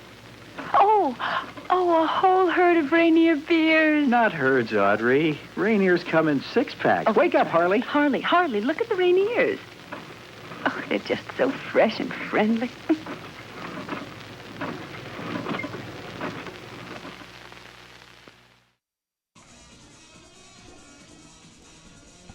In the bottom of the 9th here at Yakima County Stadium, the Sticks well on their way to another victory to try to improve to 9-5 on the season. Hawthorne Moody in there once again looking to close things out. The Sticks have a 10-5 lead over the Pippins. The only time they'll face the Pippins this week, again, the Sticks facing the Wenatchee Apple Sox tomorrow and Wednesday before returning home for a 4-game series. So a lot of DubSea Fish Stick baseball going on to start out July and end the month of June. And Hawthorne Moody looking to finish off with a 3rd straight victory here in the 3rd of 9 straight games for the Sticks, as Emery Henderson takes a hack at strike one. Moody's off-speed has been incredible so far today. He already struck out a batter with it and now starts off Emery Henderson with the exact same pitch. Here's the 0-1 to the brightest bat that we have seen this summer, so congratulations on that award to Malachi Emery Henderson, who has had a good game tonight, has a couple of walks, singled back in the 3rd and scored a run. He'll take this towards Bartholome. It'll be called a foul ball. It was right on the line. So 2 strikes now to Emery Henderson. You can be the judge on that one. It is such a tough read with how hard he hit that ball. There's a couple guys on the dugout down the first base line right now. I'm not sure if that's allowed, but 1 ball, 2 strikes. Moody working well so far. So ahead 1-2 to Malachi Emery Henderson, looking for the first out at the bottom of the 9th. That just misses the corner, and the count evens out. Emery Henderson really has been one of the better hitters in this Pippins lineup today. 2-2 now. Hawthorne Moody looking to close out the Pippins. Emery Henderson won't go away. So it'll be 4-5-6 due up for Yakima in what they hope to be a pretty miracle rally here tonight with a 10-5 deficit here in the bottom of the 9th. Moody takes a long look at Hellner. Finally gets the pitch he wants. Out of the windup, delivers. This one hit pretty hard. Way up in the air. And Gollard will get under it towards the deepest part of the park for out number 1. Yeah, any fly ball here in Yakima today is advantage defense, and that one for Emory Henderson just kind of stands up in the air. Obviously, Gollard's going to make that play 10 times out of 10, and Moody gets 1 in the 9th. 2 outs away now are the Sticks, a 10-5 lead in the bottom of the 9th. Jackson Walker will step up to the plate. Tarp soft crowd still trying to pump up their Pippins. Off speed in there for strike 1. Boy, that has been working so far for Hawthorne Moody. It sure has, and no reason to go away from it against a righty like Jackson Walker. Hawthorne Moody delivers the 0-1, now 0-2 quickly behind 2 off speeds. Walker struck out back in the 1st, had a single back in the 3rd, walked, stole a base, and scored back in the 5th inning. It's been a nice night for Walker.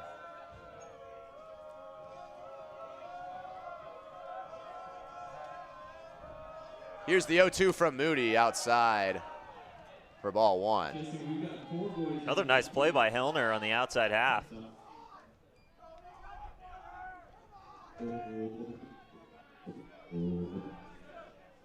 So 1-2 count now, 1 gone here in the bottom of the 9th for Moody, trying to retire Walker. Walker takes the off speed. That'll curl back towards Sonoy in right field, and that'll be out number 2. A few fly balls in this inning, so the Pippins seeing the ball out of Moody's hand pretty well when they're offering at it, but like I said, any fly ball right now is just going to sit right up in a pretty deep power alley and into center field. It's all pretty deep, except for the poles here in Yakima. So 1 out away are the Fish Sticks. Levi Correa stepping up to the plate, the shortstop. Made a couple errors in the field. That cost the Pippins a couple of runs. He'll take ball 1.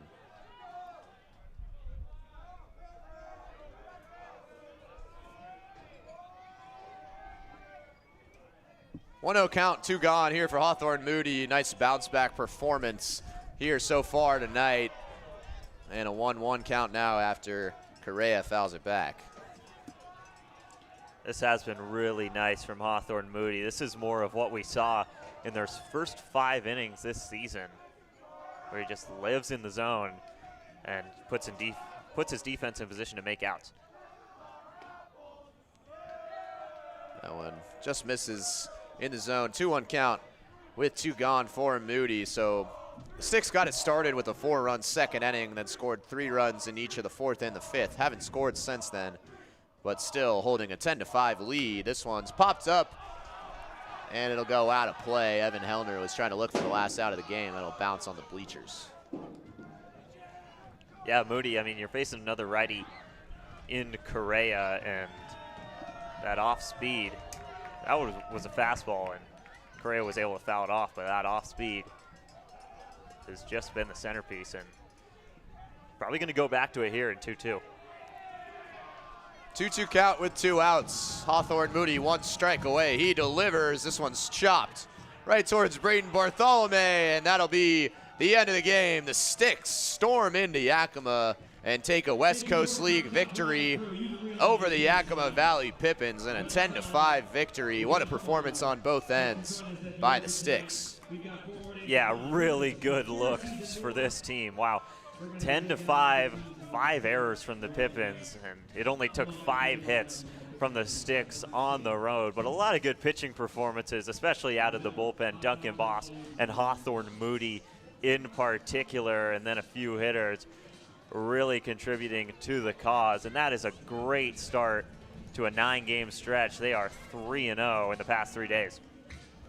So a weird start. It was 4 runs in the top of the 2nd for the Sticks before the Pippins responded with 3 of their own in the bottom half of the inning, and then the Pippins would tie it up in the 3rd and tied at 4 apiece. The Sticks would erupt for 3 in the 4th and 3 in the 5th.